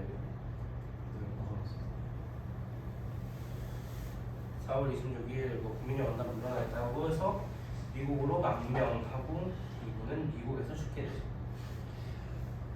이승만 대통령 그 부인이 오스트리아 사람이에요. 이제 우리나라 국민들이 오스트리아랑 오스트레일리아를 구분을 못해가지고 오스트리아, 호주인가? 호주 사람이네, 호주떼 이렇게 재밌으라고 하는데 졸릴 때가 슬슬 돼가지고 그래서 이제 여기부터는 이승만 대통령이 잘리고 나서지 서허정을 중심으로 하는 과도정부 구성. 과도정부가 뭡니까 선생님? 하고 물어보신다면 이름이 아니라 이름. 뭐 과도해서 과도정부인가? 김정일처럼 살이 과도한가요? 여기 과도가 아니고 그냥 이름이야. 우리가 노무현 정부를 뭐라고 하는지 알아? 참여정부라고 하고 그 김대중 정부를 뭐라고 하냐면 DJ 정부라고 하는데 국민의 정부라고 하고 DJ 정부라고 하요. 그 다음에 김영삼 정부가 문민 정부라고 하고 뭐 있나? 하여튼 그런 것처럼 그냥 그 정부에서 우리는 이런 모티브를 가지고 나아갑니다. 노무현 대통령 국민의 참여를 모티브로 가지고 나아가는 정부입니다. 그래서 참여정부 이름 붙인 거야. 자기들 나름대로. 그냥 이건 이름이다. 알아두시면 돼요. 그래서 이때 개헌했죠. 개헌 내용들 이렇게 같이 이렇게 펼쳐놓고 공부하면 좋아요. 아까 적어놨던 거 한번 보시면서. 그래서 양원제국의 네 번째 헌법이 개정되었다. 이게 아마 네 번째 개정, 네 번째 헌법 3차 개헌 네 번째입니다. 네 번째 헌법이죠. 그래서 윤보선 대통령으로 대통령 순서 다 알아요. 아니요. 순서를 혹시 알려줄까요? 그냥 넘어갈까요? 넘어가요. 너 윤보선이 이게 뭐 이렇게 하는 거고 이승만, 윤보선, 박정희, 최규화, 전두환 뭐 이렇게 하는 거야. 윤보선 아까 얘기했던 것처럼 뭐 이분 뭐 한 1년 2개월인가 하고 내려와서 잘 몰라요. 그다음에 윤보선보다 더 유명한 게 사실 장문대가 이때 대통령은 그냥 있긴 한데 그렇게 권력이 크지 않고 이 총리가 내각이 더 중요했기 때문에 장면 내각. 그래서 장면 내각이 한 거는 뭐 어디 갔어 지방자치제 시행하고 이 경제개발 5개념이 굉장히 중요하죠. 이게 뭐냐면 경제개발 5개년 계획안이 뭐냐면 그냥 이제 대통령 뭐 한 5년 하잖아. 그러니까 5년 동안 이렇게 하겠습니다라고 계획안을 짜고 장면 내각하고 윤보선 대통령이 해야 되는데 그 군사정변이 일어나서 못해. 잘려. 그래서 그걸 누가 하냐면 박정희 대통령이 하는 거야. 그래서 이건 뭐 문제 무조건 나올 거라고 뭐 계획을 장면 내각이 한 거고 박정희 대통령 선지에서 뭐 장면 내각은 경제개발 5개년 계획안을 수립하고 실행하였다. 선지 틀린 거죠. 바로 지켜야 돼요. 실행은 못하고 뭐 실행을 하긴 했겠지. 근데 이게 결과적으로 실행해서 끝마친 사람 박정희 대통령이라고 보시면 되고 그 다음에 뭐 평화통일운동이라던가 민주화운동, 노동운동 많이 일어났는데 장면 내각에서 평화통일운동을 주도했다. 노동운동을 주도했다. 그 다음에 뭐 저기 그 민주화운동 주도했다라고 하면 좀 사실 틀린 말이 될 수가 있고 주도한 게 아니라 그때 많이 일어난 거지 뭐 장면 내각이 따로 뭐 주도를 해서 했다거나 그건 아니에요. 그리고 뭐 어렵게 되면 어렵게 된다고 하니까 충분히 낼만하지. 고생이 일어난 건데 주도했다 이래가지고 그럼 장면 내각에서 어디서 평화통일을 본 거 같긴 해. 그러면 평화통일을 주도했다? 맞는 거 같은데 하고 동그라미 쳐버린다. 안 헷갈리게 해두시고 이런 뭐 어렵게 잘 낼 수가 있다. 해봤자 그 헌법 이런 거 섞어가지고 그런 거 내용이 막 미친 듯이 어렵진 않아서 그런 장난질을 좀 쳐야 돼. 어렵게 내려면. 그래서 뭐 해도 뭐 이런 거지 않을까. 그리고 넘어가시고 유신치제 전화를 유신치제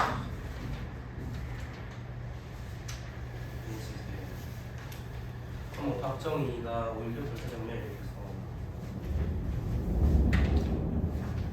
국가재건 최고회의 줄 치시고 별표 치시고 이게 국가모의비생자치고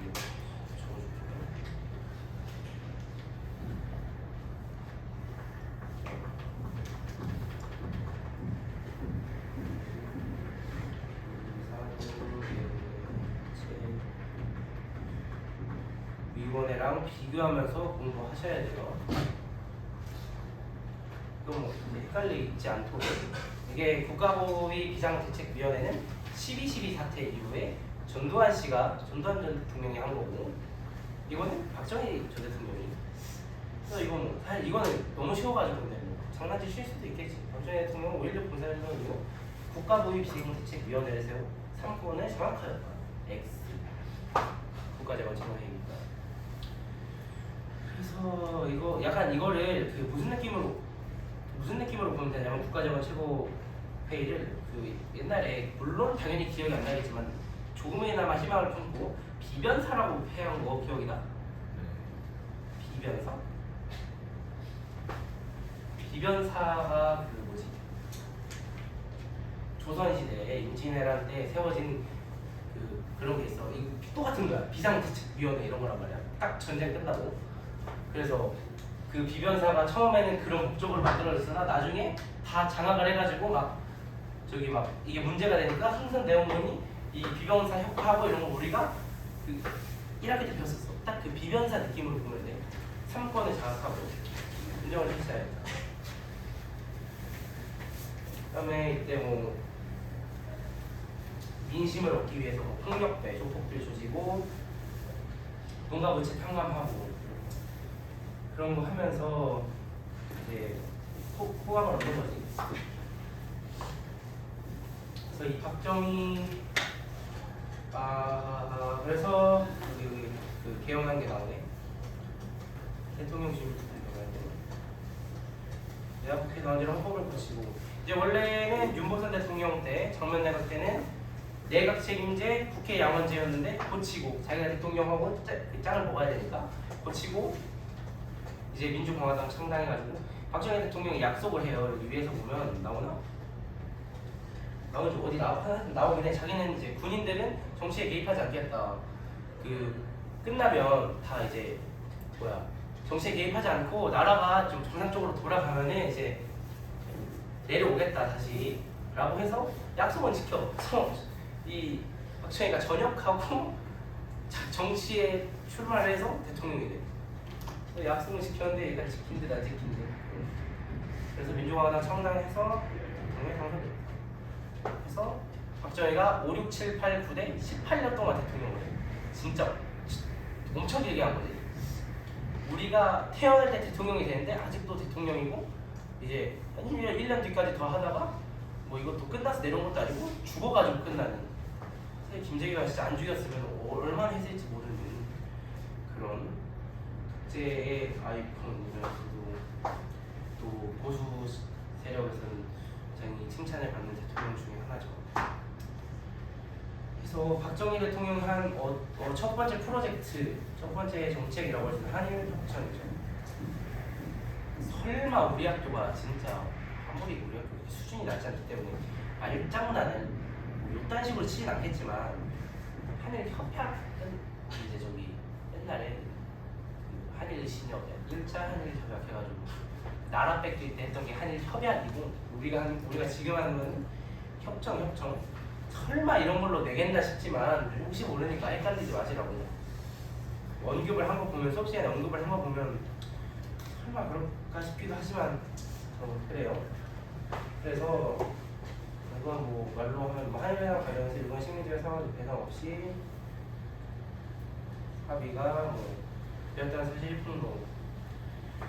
여기도 나오죠. 오이라랑 그 김종필 오이라 그 밀담이라고 하는데 그 이제 중앙정보부장이 이제 이때는 2인자 권력 2인자 뭐 국무총리 뭐 필요 없어. 중앙정 1인자가 이제 대통령, 2인자 중앙정보부장, 그다음에 경호실장, 그다음에 밑에 군 세력들 뭐 보안사령관 그런 사람들 그렇게 되는 거죠. 그래서 2인자가 만나서 회담을 하는데 일본이 맨날 우리가 일본한테 뭐라 그래 맨날 진심 어린 사과 이런 얘기 하잖아. 왜 안 하냐? 일본 입장에서 사실 이때 다 끝난 거야. 이때 돈 주고 우린 나름대로 미안함의 표현을 다 했고 말보다 더 큰 힘의 돈으로 우리는 했는데 왜 자꾸 뭐 저기 뭐 사과를 하라느니 뭐 진심이 안 당겼다느니 일본 입장에서 이제 뭐 어떻게 입장 바꿔 잘 생각을 해보면 약간 짜증 날 만도 하지만 그래도 이건 뭐 우리가 잘못한 것도 있고 그래서 일본 입장에서 이때 다시마가 났다 끝났다 이걸로 주장을 하는 거지. 돈도 많이 주긴 했어. 이것 때문에 우리나라가 성장할 수 있던 발판이 꽤 커. 이거 일본에서 빌려온 돈, 그 다음에 베트남 여기 뒤에 나오는 베트남전 3전, 그 다음에 미국 경제 원조 이런 것 때문에 우리가 사실 성장할 수 있던 발판이 된 거 맞아서 이게 참 이걸 고맙다고 해야 하는 건지 이게 뭐 봐봐 이게 식민 지배에 대한 사과도 하면 딱 깔끔하게 좋은데 이게 독립 축하하면 이러면 받는 사람 입장에서 짜증이 나잖아 좀. 그래서 이렇게 보시면 될 것 같고 그래서 이게 6.3 시위라는 거 한번 알아주셔야 될 것 같고 충분히 나올 만하기 때문에 얘들 뭐 전개. 근데 뭐 이제 계엄 선포하고 군사정부인데 뭐 이 정도야 뭐 충분히 제압이 가능하죠. 지금이면 대통령 잘렸을 수도 있어요. 대통령이 그 친구랑 같이 정치 좀 했다고 그 탄핵당하는 시대가 이런 시대인데 내가 봤을 때 이 새끼 대통령에서 바로 잘렸어. 내가 얘가 한 것 중에 절반은 내가 했고 절반은 나유친이 했을 거야. 상관없어요. 얼굴에 대해서 아직 저기 구해서 지옥 가는지도 모르고 잠자고 있어. 자, 다음 보시면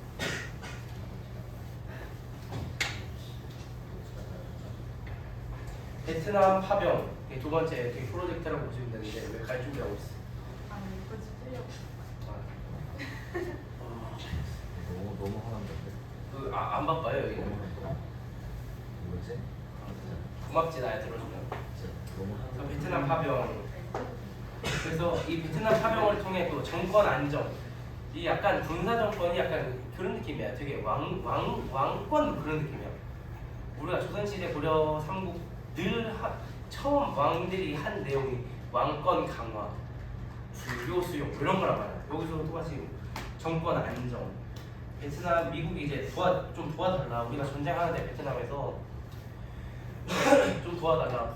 흔쾌히 있으라 그래서 미국의 안정 지지도 없고 이게 좋은 점이 꽤 많긴 해. 경제 개발에 필요한 기술과 차관 제공. 이때 우리나라 그 M1 그랜드 쓰다가 M16도 이때 처음 들여오고. 뭐 이거 말고 많은 기술, 돈. 그 다음에 이게 또 외화를 버는데 굉장히 그 중요한 이 수단 중 하나였어요. 건설 사업 참여 등으로 이제 여기 나오는데 벌어들인 외화가 경제성장의 발판이 되었다. 이때 뭐 사실 돈을 막 엄청 많이 준 건 아니지만 이게 군인 전쟁 나가 나가는 군인은 기본적으로 생명수당이 있잖아. 꽤 짭짤하단 말이지. 그거 다 우리나라로 붙인 거야 이제.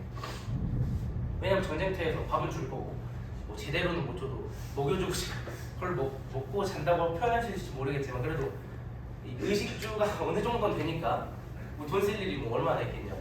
다 주는데 초콜릿 주고 콜라도 주고 미국에서. 그래서 이 외화를 다 보내고 그 다음에 그 총알은 구리로밖에 못 만들거든. 다른 걸로 만들고 싶어도 그게 좀 한계가 있대. 그래서 총알은 구리로밖에 못 만드는데 그 총알을 쏘면 탄피라는 게 남아요. 탄피 남은 거를 그 전쟁터에 널린 게 탄피니까 그걸 이렇게 다 쓸어 담아서 우리나라 가는 배에다가 쫙 깔아. 우리나라 배에서 딱 받고 그걸 다 담아서 구리로 막 뭐 필요한 데 쓰기도 하고.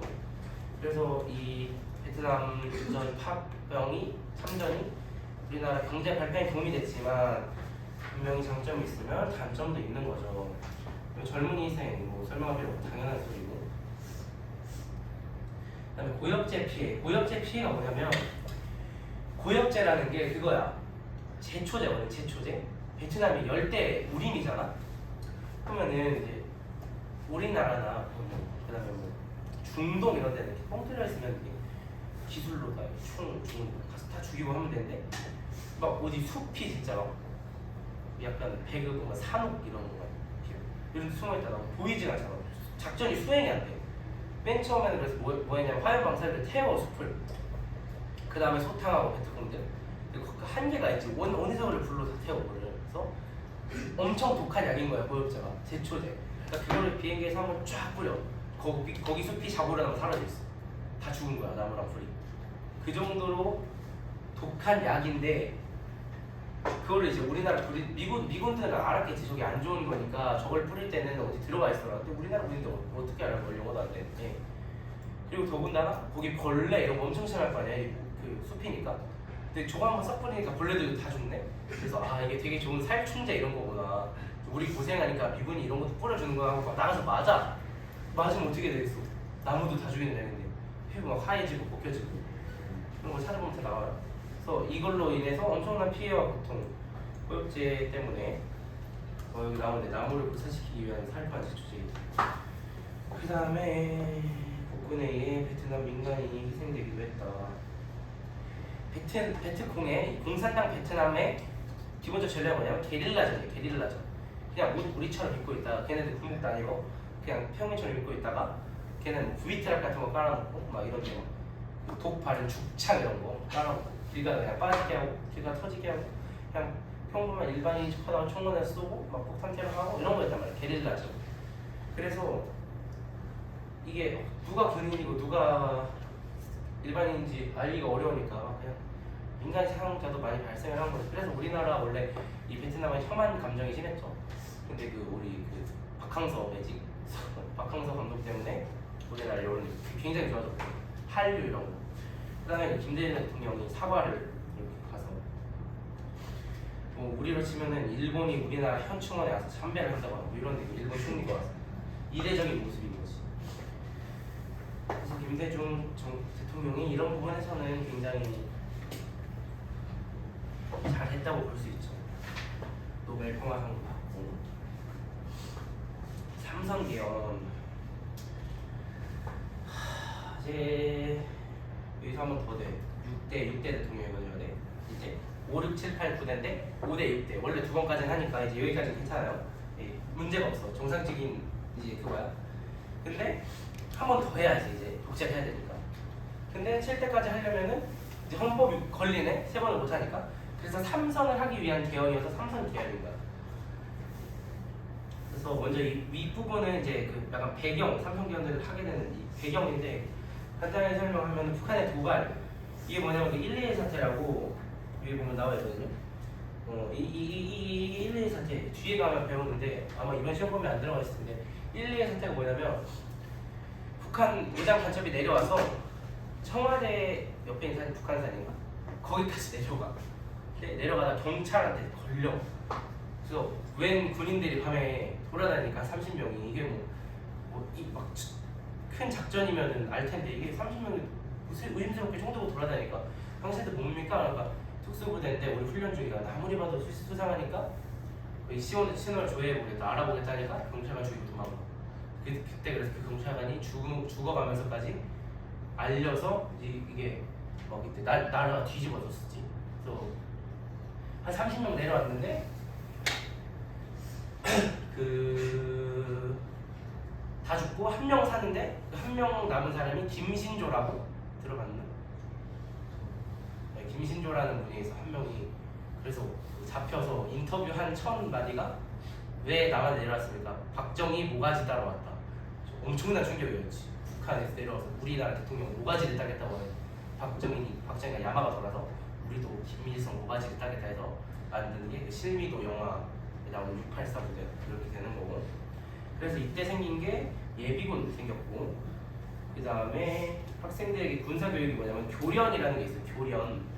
그래서 이게 한 15년 전까지만 해도 남학생들 운동장에 가서 목검 이런 거 들고 나무로 된 총 이런 거 들고 총검술하고, 여학생들 구급법 같은 거 교련복이라고 되게 이상한 우리 반티로 맞추는 거 알아? 교련복 뭔지 알지? 그거 입고 여자애들은 햇볕에서 뛰어다니면서 붕대 감고 있고 남자애들 총 쏘는 신용하고 있고 그런 거 있어. 이게 이때 생긴 거고.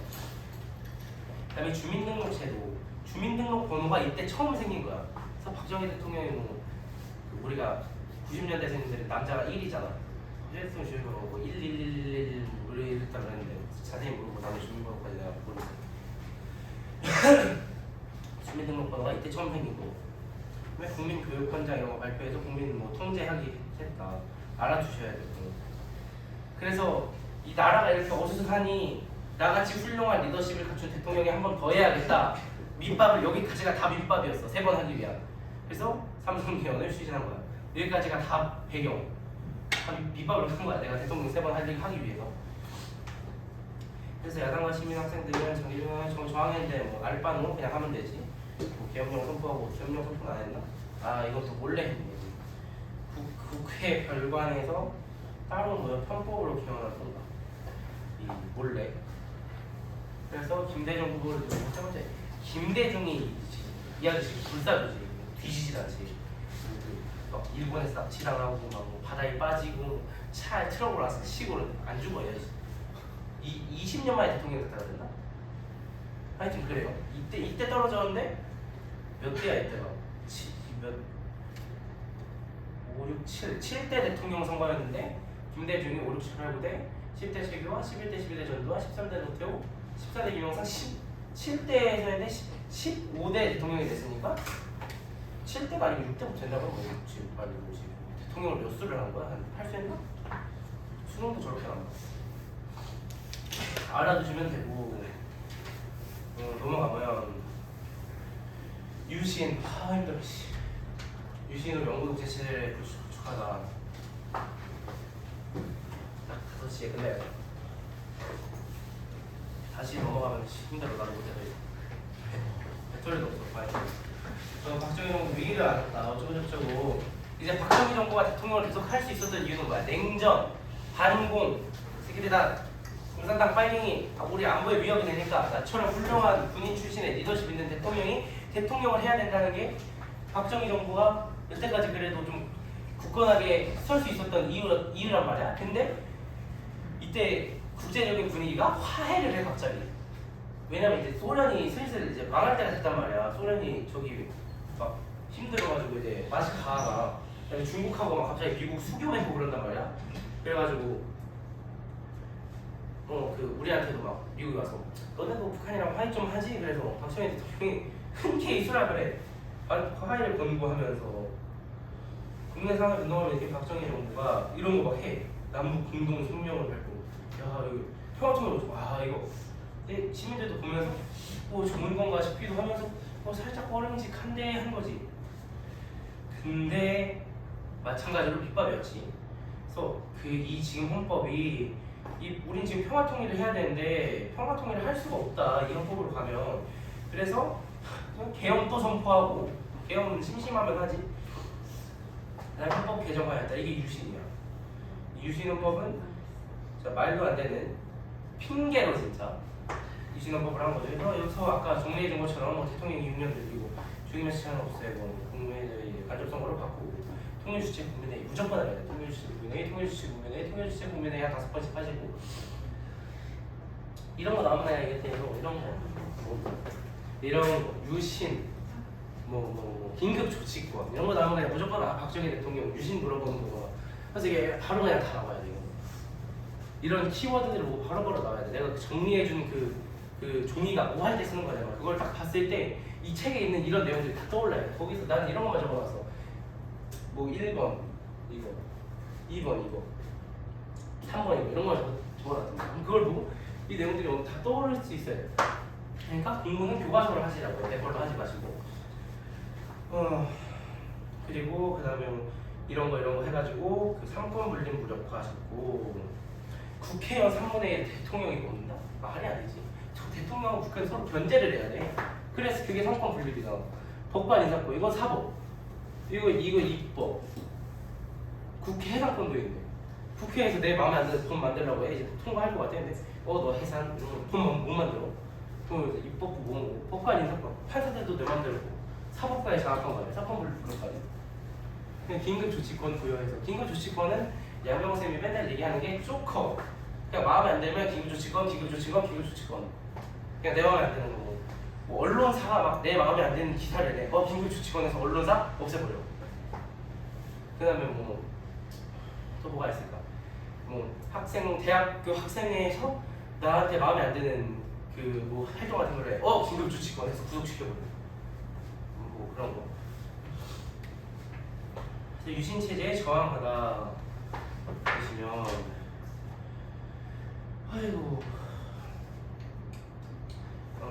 요거만 보시면 될 것 같아요. 요거랑 이거 여기 부분 읽어 보시면 될 것 같고 이 두 가지가 그 유신에 저항한 운동들이었다. 네, 알아주셔야 될 것 같고 유신이 무너지다. 이게 여기부터가 서울에 보는 내용인가 영화. 여기 요새 되게 유명한. 요 다음부터. 그래서 여기부터가 그지. 딱 요 부분부터 영화가 시작을 하지. 나 아직 안 봐서 나도 잘 모르겠는데. 꼭 보세요. 시험 끝나고. 서울에 본 사람? 그지 아무도 못 나왔어. 시험 끝나고 남자친구 여자친구 손잡고 가세요. 그래서 첫 번째가 이 YH 윤후부역 노동자들이 생명부 보장 요구하다가 죽어요. 누가 어디 갔어? 노동자 한 명이 죽어. 그래서 이거 가지고 이제 야당의 신민당 총재였던 영삼이 오빠가 이제 막 따진 거지. 지금 노동자들 이거 어쩌고저쩌고 했는데 제명시켜버려. 김영삼을. 그래서 김영삼이 김영삼 우파거든. 이건 그냥 알아두시라고. 여기 경상도죠. 여기 전라도죠. 여기 전라도죠. 여기 경상도. 여기 여기가 대구. 경남도, 경상북도, 전라남도, 뭐 전라북도, 광주 이럴 거 아니야. 그러면은 이 지역 감정이라고 해가지고 여긴 대부분 국민의힘 보수 정당이 국회의원 선거가 들어가면 한 80%에서 90%까지 떠. 그 다음에 광주, 전남은 그 진보 민주당 이쪽이 거의 80% 90%. 요새는 이번 가장 최근엔 유승열 대통령 선거할 때만 한 70까지 떨어졌어요. 제인이 형이 똥하는 게 많아가지고. 근데 어쨌든 여기는 그냥 여기서 만약에 국민의힘 국회의원 나온다 진짜 흔치 않은 일이에요. 그래서 이 TK라고 하거든요. TK가 대구 경북을 줄여서 TK라고 해요. TK 부산 마산 이쪽. 그래서 김영삼 이파 나눠볼게요. TK는 아니고 부산 마산이 이 김영삼의 지지 배경들 가장 뭐라 그래야 돼 이거 배경이 되는 홍준표는 대구 경북이고 지금 홍준표 대구시장은 이때 김영삼은 부산 마산이 가장 부산 마산에서 무조건 김영삼 하는 그거였는데 김영삼을 제명을 시켜버렸네. 근데 이제 부산 마산에서 빡쳐가지고 부마 민주항쟁이 나온 거야. 그래서 독재타도 유신철폐 이거 뭐 혹시나 그럴지 모르겠지만 그 나중에 그 6월 민주항쟁에서는 구호가 뭐냐면 호원철폐 독재타도고 여기서는 유신철폐 독재타도 이런 걸 설마 섞겠나 싶으면서도 이런 걸로 발장날 수도 있겠지. 그래서 이때도 뭐 예를 들어서 이제 계엄령 선포하고 군대 동원하고 그래서 이때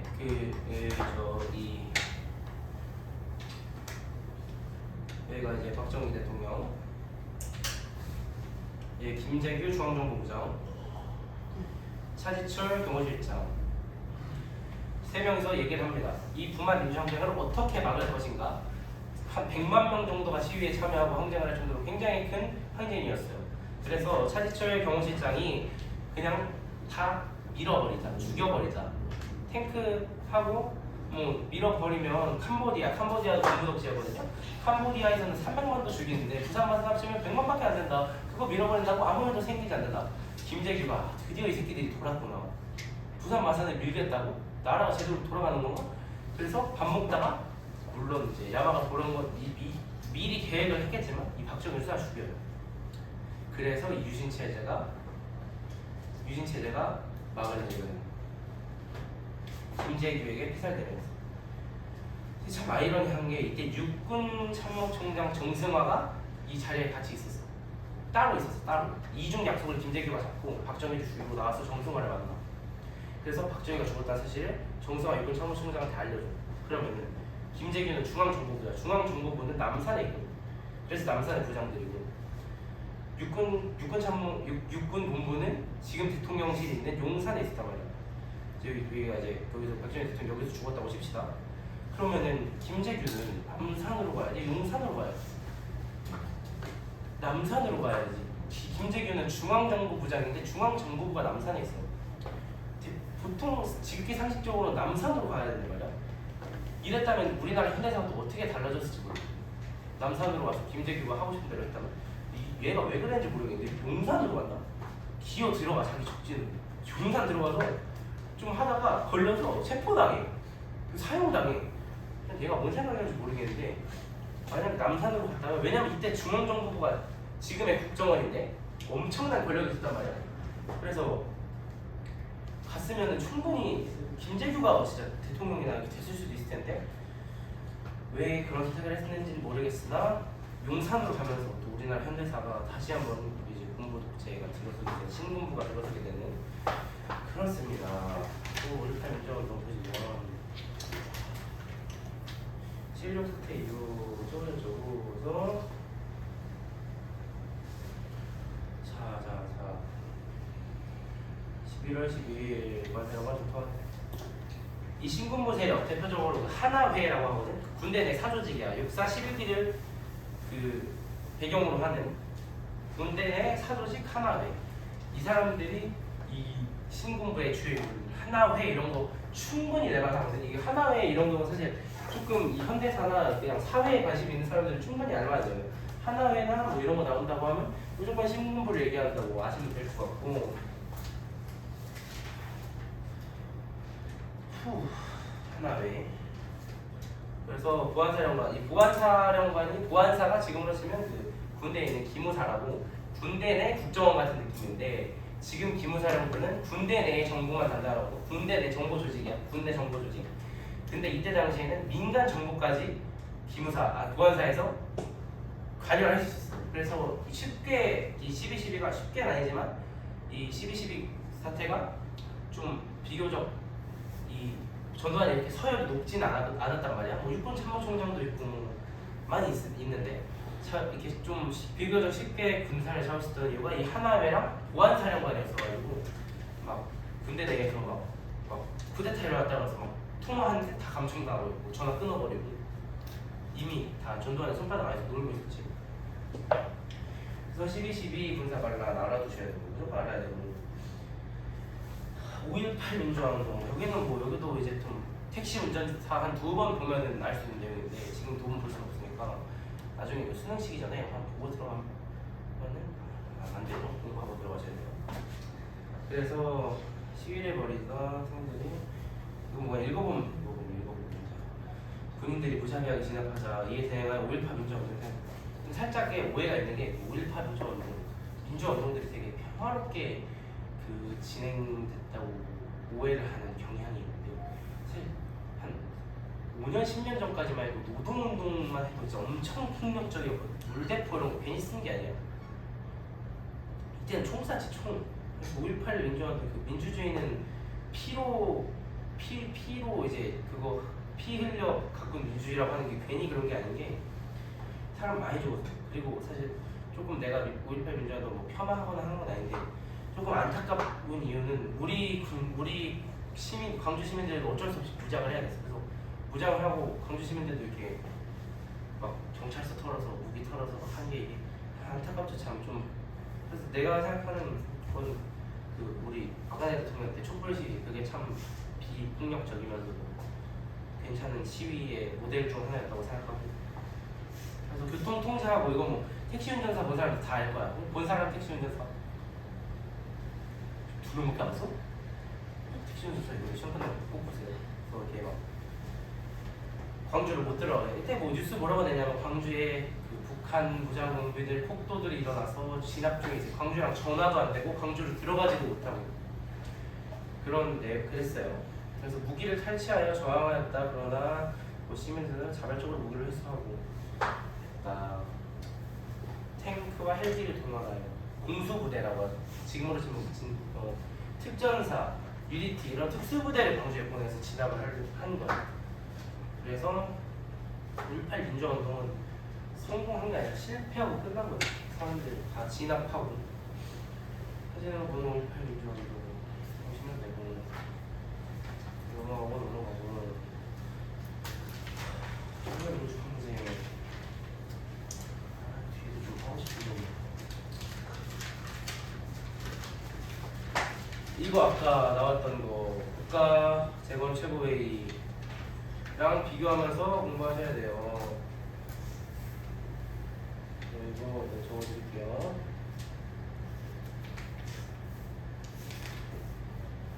국가재건 최고회의와 비교하셔야 됩니다.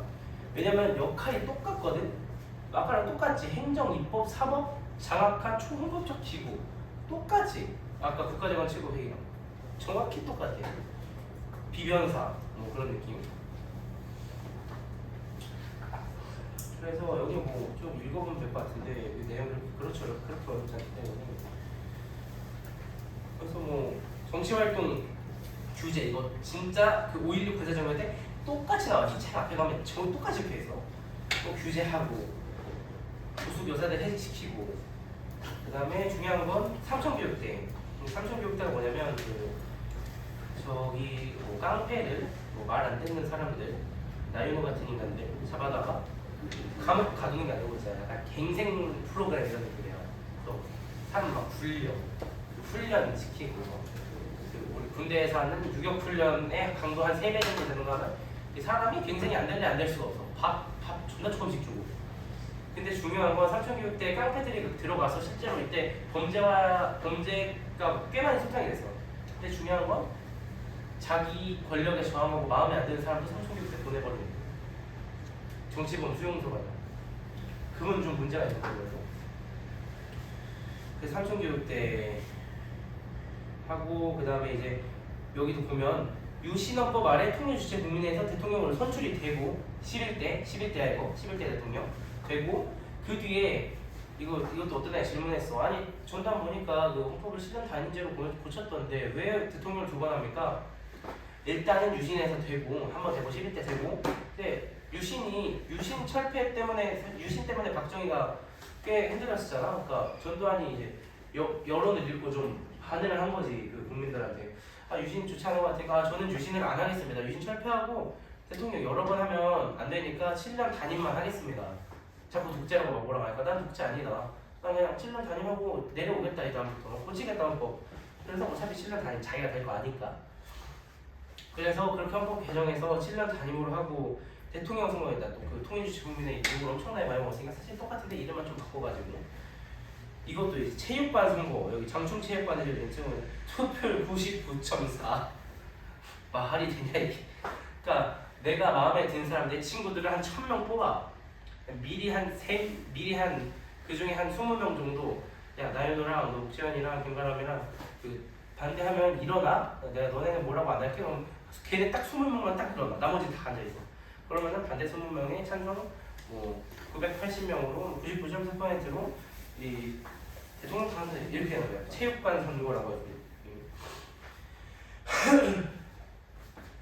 근데 이것도 사실 비상조치권 그대로 두고 이름만 바꾼 거야. 이름만. 민주화운동을 산업화하라. 녹화사업이 뭐냐면 설명해드릴게요. 대학생들이 이제 민주화운동하는 대학생들을 다 잡아다가 사회와 가장 깔끔하고 확실하게 격리시킬 수 있는 곳 군대라는 데가 있어. 군대를 다 보내버려. 민주화하는 운동하는 애들. 그래서 군대에서 사상교육을 이빠이 시켜. 그 다음에 그러면 이제 사상이 딱 장착이 됐겠지. 이제 전두환에게 충성한 사상. 그래서 이제 있는 자료를 딱 돌려보내는 거야. 대학이 됐던 뭐 딴 데가 됐던. 그럼 가서 그거를 딱 그 사상을 전파하는 거야. 약간 녹화 산업이라고 해서 녹화가 뭐냐면 초록색으로 물들이는 산업이잖아. 그래서 그 사람들을 통해서 이렇게 물들이려는 녹화 사업. 그다음에 보도지침 그 영화 1편 보면 되게 잘 나와 있는데 보도지침을 어기고 그 보도를 하면 어떻게 되냐면 그 경찰들이 막 신문사 쳐들어와서 막 다 패고 막 들어오고 막 그런. 그래서 이 보도지침에 써 있는 내용은 보도를 하면 안 돼. 여기서 보도지침에 가장 중요한 거는 뭐 이거는 언론 탄압이죠. 언론 탄압. 무조건 의미하는 건 언론 탄압. 보시면 되고 전혀 어렵잖아요. 그다음에 유화 정책. 그래서 두발 및 교복 잘봐. 전두환 때는 교복도 아니고 머리도 탈색하고 다녔고요. 학생의 거예요. 대학교 학생이 얘기하는 거고. 원래 대학교 학생회가 민주화운동을 워낙 많이 하니까 막았었는데 부활을 시켜주지만 민주화운동 한 번 더 다 구속시키고 있어. 프로야구, 프로축구. 전두환의 대표 그 정책이 3S 정책 알아요? 뭔지 알죠? 그 스포츠 스크린하고 그 저기 그래서 이때 뭐 스포츠 산업, 영화 산업, 포르노 사업 해가지고 정치에 신경 못 쓰게. 너네는 축구나 보고 야구나 보시고 야간 통행 금지 푸는 것도 그 3S 중에 저기에 들어가는 거지. 그래서 밤에 이렇게 돌아다니면서 남녀 즐겁게 사랑을 나누시고 이렇게 하시고 정치에는 신경 쓰지 마시고 그런 느낌으로 유화 정책. 그래서 전두환 대통령이 잘 모르는 대학생이 이때는 X세대인가? 지금 MZ 마냥 전두환 대통령 좋은데 뭐 야간 통행 금지도 풀어주고 막 영화도 막 축구 야구도 하고 막 영화도 만들고 좋은데 이러면서 그때 이 스크린도 영화가 사실 그 영화가 아니고 그 포르노 영화 다 막 에마 부인 이런 거 그런 거. 그래서 유화 정책 알아두시면 되고. 그래서 이래서 이게 공부를 열심히 하시고 이 역사 열심히 사회 열심히 기울여야 되고. 만약에 그런 상황이 나중에 닥쳐온다면 우리가 그 유화 정책에 그대로 걸려들어서 전두환 대통령은 정말 좋은가 이러면서 이러고 있을 거 아니야. 그런 사람 우리 학교 절반은 내가 봤을 때 그랬을 거야. 교복 막 풀어주고 막 마음대로 할 수 있게 해주니까. 민주심이 전두환 공부 독재에 처음하다. 여기 뭐 그렇게 안 중요하니까 빨리 보도록 하겠습니다. 중국학생연합 결성했고 민주화 친주회 결성했고 그래서 신한민주당 창당 이 민주시민회계 김영삼, 김대중 등 3김 이 주요 야당 정치인들 민주화운동 했던 이분들 이거 알아두면 되고 여기 그냥 읽어보시고 지난 글씨들 알아두면 이걸로 문제가 나오진 않고 이제 선지 같은데 이런 것들이 충분히 나올 수 있으니까. 그래서 군부 독재가 극단으로 시작했다. 보도록 하겠습니다. 금강산댐 사건은 대충 설명하면 북한이 댐을 만드는데 저 댐이 우리나라를 수장시켜버리는 거다. 저 댐을 열면 우리나라가 다 물에 잠겨버려가지고 우리나라는 망한다! 라는 이 지금 어디 막 그 인사이트 같은 데서 낼 것 같은 말도 안 되는 가짜 뉴스를 퍼뜨립니다. 안보 위기 조장. 그죠? 가장 중요한 건 이 박종철 열사 사건인데 그 유명한 책상을 타보시니 어떻게 죽어야 되나? 하고 죽어야지. 물고문 하다 죽은 건데 경찰이 그냥 이게 조사를 이렇게 앉아서 얌전히 보고 있다가 너 어떻게 했어? 하고 갑자기 죽었다고 발표를 해요. 국민을 그냥 개돼지로 하는 그런 발표를 해서 나라가 뒤집힌 거지 이제. 저게 말이 되냐. 그래서 그런 식으로 해서 이 전두환 정부가 이때 이렇게 위기가 이제 온 거지. 박정희 정부가 그 부마 민주항쟁 그때처럼. 그래서 그 호원 철폐, 독재 타도 여기 호원 조치에서 호원이라는 건 헌법을 지키겠다. 그러니까 대통령 간선제 이걸 그대로 가겠다라는 거예요. 헌법을 수호하겠다. 또 개헌되기를 바랬지 사람들은 직선제로 민주주의가 올 수 있도록. 근데 호원 조치를 해버리니까 이제 막 나라가 지고. 그래서 성명서 발표도 하고 기도회, 단식 투쟁. 기도회는 왜 있는 겁니까? 독립운동, 우리 3.1운동도 그렇고 민주화운동도 그렇고 그 3.1운동 때 그 주요로 주도하는 세력이 어디였죠? 학생들하고 종교인들이었단 말이야. 왜 그러냐면 이 사람들이 비교적 감시가 덜하단 말이야. 그래서 3.1운동도 그렇고 민주화운동도 마찬가지야. 1987이라는 영화를 보신 분? 네, 없죠. 1987 영화 보면 민주화운동 하시는 분이 절에 들어가 있어. 절에 들어가는데 절에서 누구를 만나냐면 신부님을 만나. 되게 아이러니한 상황인데. 그리고 그 명동성당에서 그 정의구현 사재단에 의해서 이 박종철 열사 진범이 밝혀졌죠. 그러니까 그 종교 그 단체들에서 되게 많은 도움을 줘. 민주화운동이든 3.1운동이 됐던. 그래서 왜냐면 비교적 감시가 덜하고 막 군인들도 아무리 경찰들도 막 그 종교 자유가 있기 때문에 막 쑤시고 다닐 수가 없단 말이야. 그래서 그런 부분들 좀 알아두시면 좋고. 그래서 왜 뜬금없이 막 자꾸 막 무슨 사제 나오고 명동 성당 나오고 막 기도회 나오고 왜 나오는 거? 그 종교 자체가 민주화운동, 3.1운동, 독립운동인데 꽤 큰 도움을 줍니다. 그래서 여기 대공수사 뭐 이런 거 알아두시면 좋고. 저는 그냥 나중에 그 1987 영화 하나 보세요. 남영도. 중요하고요. 마지막에는 여기까지 하고 집에 갑시다. 그래서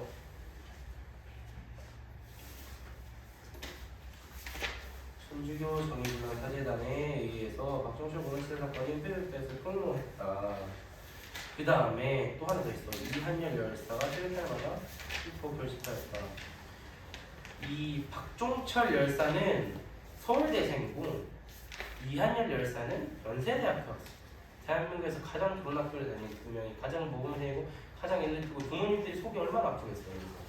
1988 같은 데 보면 드라마 보면 그 성보라가 데모하니까 막 아빠가 막 엄청 뭐라고 하죠. 당연한 게 뭐 데모 잘못했다가 이렇게 사람 죽고 막 인생 빨간 줄 긁히고 이러는데 부모 입장에서 공부 열심히 해서 서울대 보내놨더니 연세대 보내놨더니 애가 죽어서 돌아오면 마음 얼마나 아프겠어. 그래서 이한열 열사도 체력탄을 먹고 아까 얘기했던 것처럼 체력탄 위로 써야 돼. 이렇게 쐈어. 이렇게 맞아서. 그 맞아서 쓰러진 영상이 있어요. 이 사진 같은 게 안 들어가 있나? 그거지. 여기 있다. 여기. 맞아가지고 이렇게. 여기 나와 있어. 그래서 신발 한 짝 벗겨지고. 그래서 이런 이제 6월 민주항쟁 할 때 이렇게 되니까. 그래서 6월 민주항쟁이 이런 것들을 통해서 되게 범국민적으로 확대가 됩니다. 이 이제 여기 이 뒤쪽 이런 민주항쟁이나 이런 거는 내용들 다 아셔야 돼. 내용들 위주로. 이게 뭐 내용들 아셔야 되고 인물들 박종철, 이한열, 부마인주에 이제 저기 이승만 저번에 그 마산 앞바다 그 김주열 인물들 알아주고 내용들 아시면 되고 중간중간에 껴있는 헌법들 확실하게 암기해 주셔야 되거든요. 그래서 이제 여기서 후원 더했다가 진짜 나라 그냥 뒤집어지게 생겼으니까 후원을 고수할 수 없게 되어서 여당 대통령 후보의 노태우가 이제 직선제 개헌하겠다고 발표를 하고 직선제 개헌이 돼서 노태우 대통령부터 진짜 이제 민주주의 정부가 들어서게 되는데 왜 노태우가 됐냐면 원래 노태우도 군인이었으니까 되면 안 되는데 그 김영삼하고 김대중이 단일화를 해서 해야 되는데 둘이 싸워. 그래서 각자 나와. 그래서 표가 갈려. 그래서 노태우가 대통령이 돼. 오부지. 그래서 노태우의 그 가장 그 뭐라고 해야 돼? 노태우 정부의 그 표어는 나는 보통 사람이었어. 나는 군부 독재 아니라고. 나는 보통 사람. 이 노태우 정부의 표였어. 그래서 노태우 정부하고 이제 뭐 그다음에 누구야? 노태우, 김영삼부터 진짜 이제 노태우 정부까지 좀 이제 군부 정부로 보고 이제 김영삼 정부부터 진짜 이제 국민이 뽑은 국민 정부라고 하죠. 그래서 김영삼 정부부터 이제 우리나라 이때부터 민주화 시대가 되죠. 이때 그래서 이 개헌이 마지막 개헌, 지금까지 이어지는 5년 단임제. 그래서 이렇게 하면 6월 민주화쟁이 끝나고 이것들은 내용 민주항쟁 내용 다 알고 인물들 좀 알아셔야 되고 중간중간에 헌법 껴있는 거 헌법은 확실하게 어려우니까 다 아셔야 되고 네, 이 뒤에 부분도 잘 모르시겠다 그러면 질문하셔도 되고요. 그다음에 오늘도 역시나 저기 뒤에 영상이 잘 찍히고 있기 때문에 이제 어려우신 분들은 이제 보내달라고 다시 보고 싶은 분들 보내달라고 하면 제가 보내드리도록 하겠습니다. 수고하셨어요.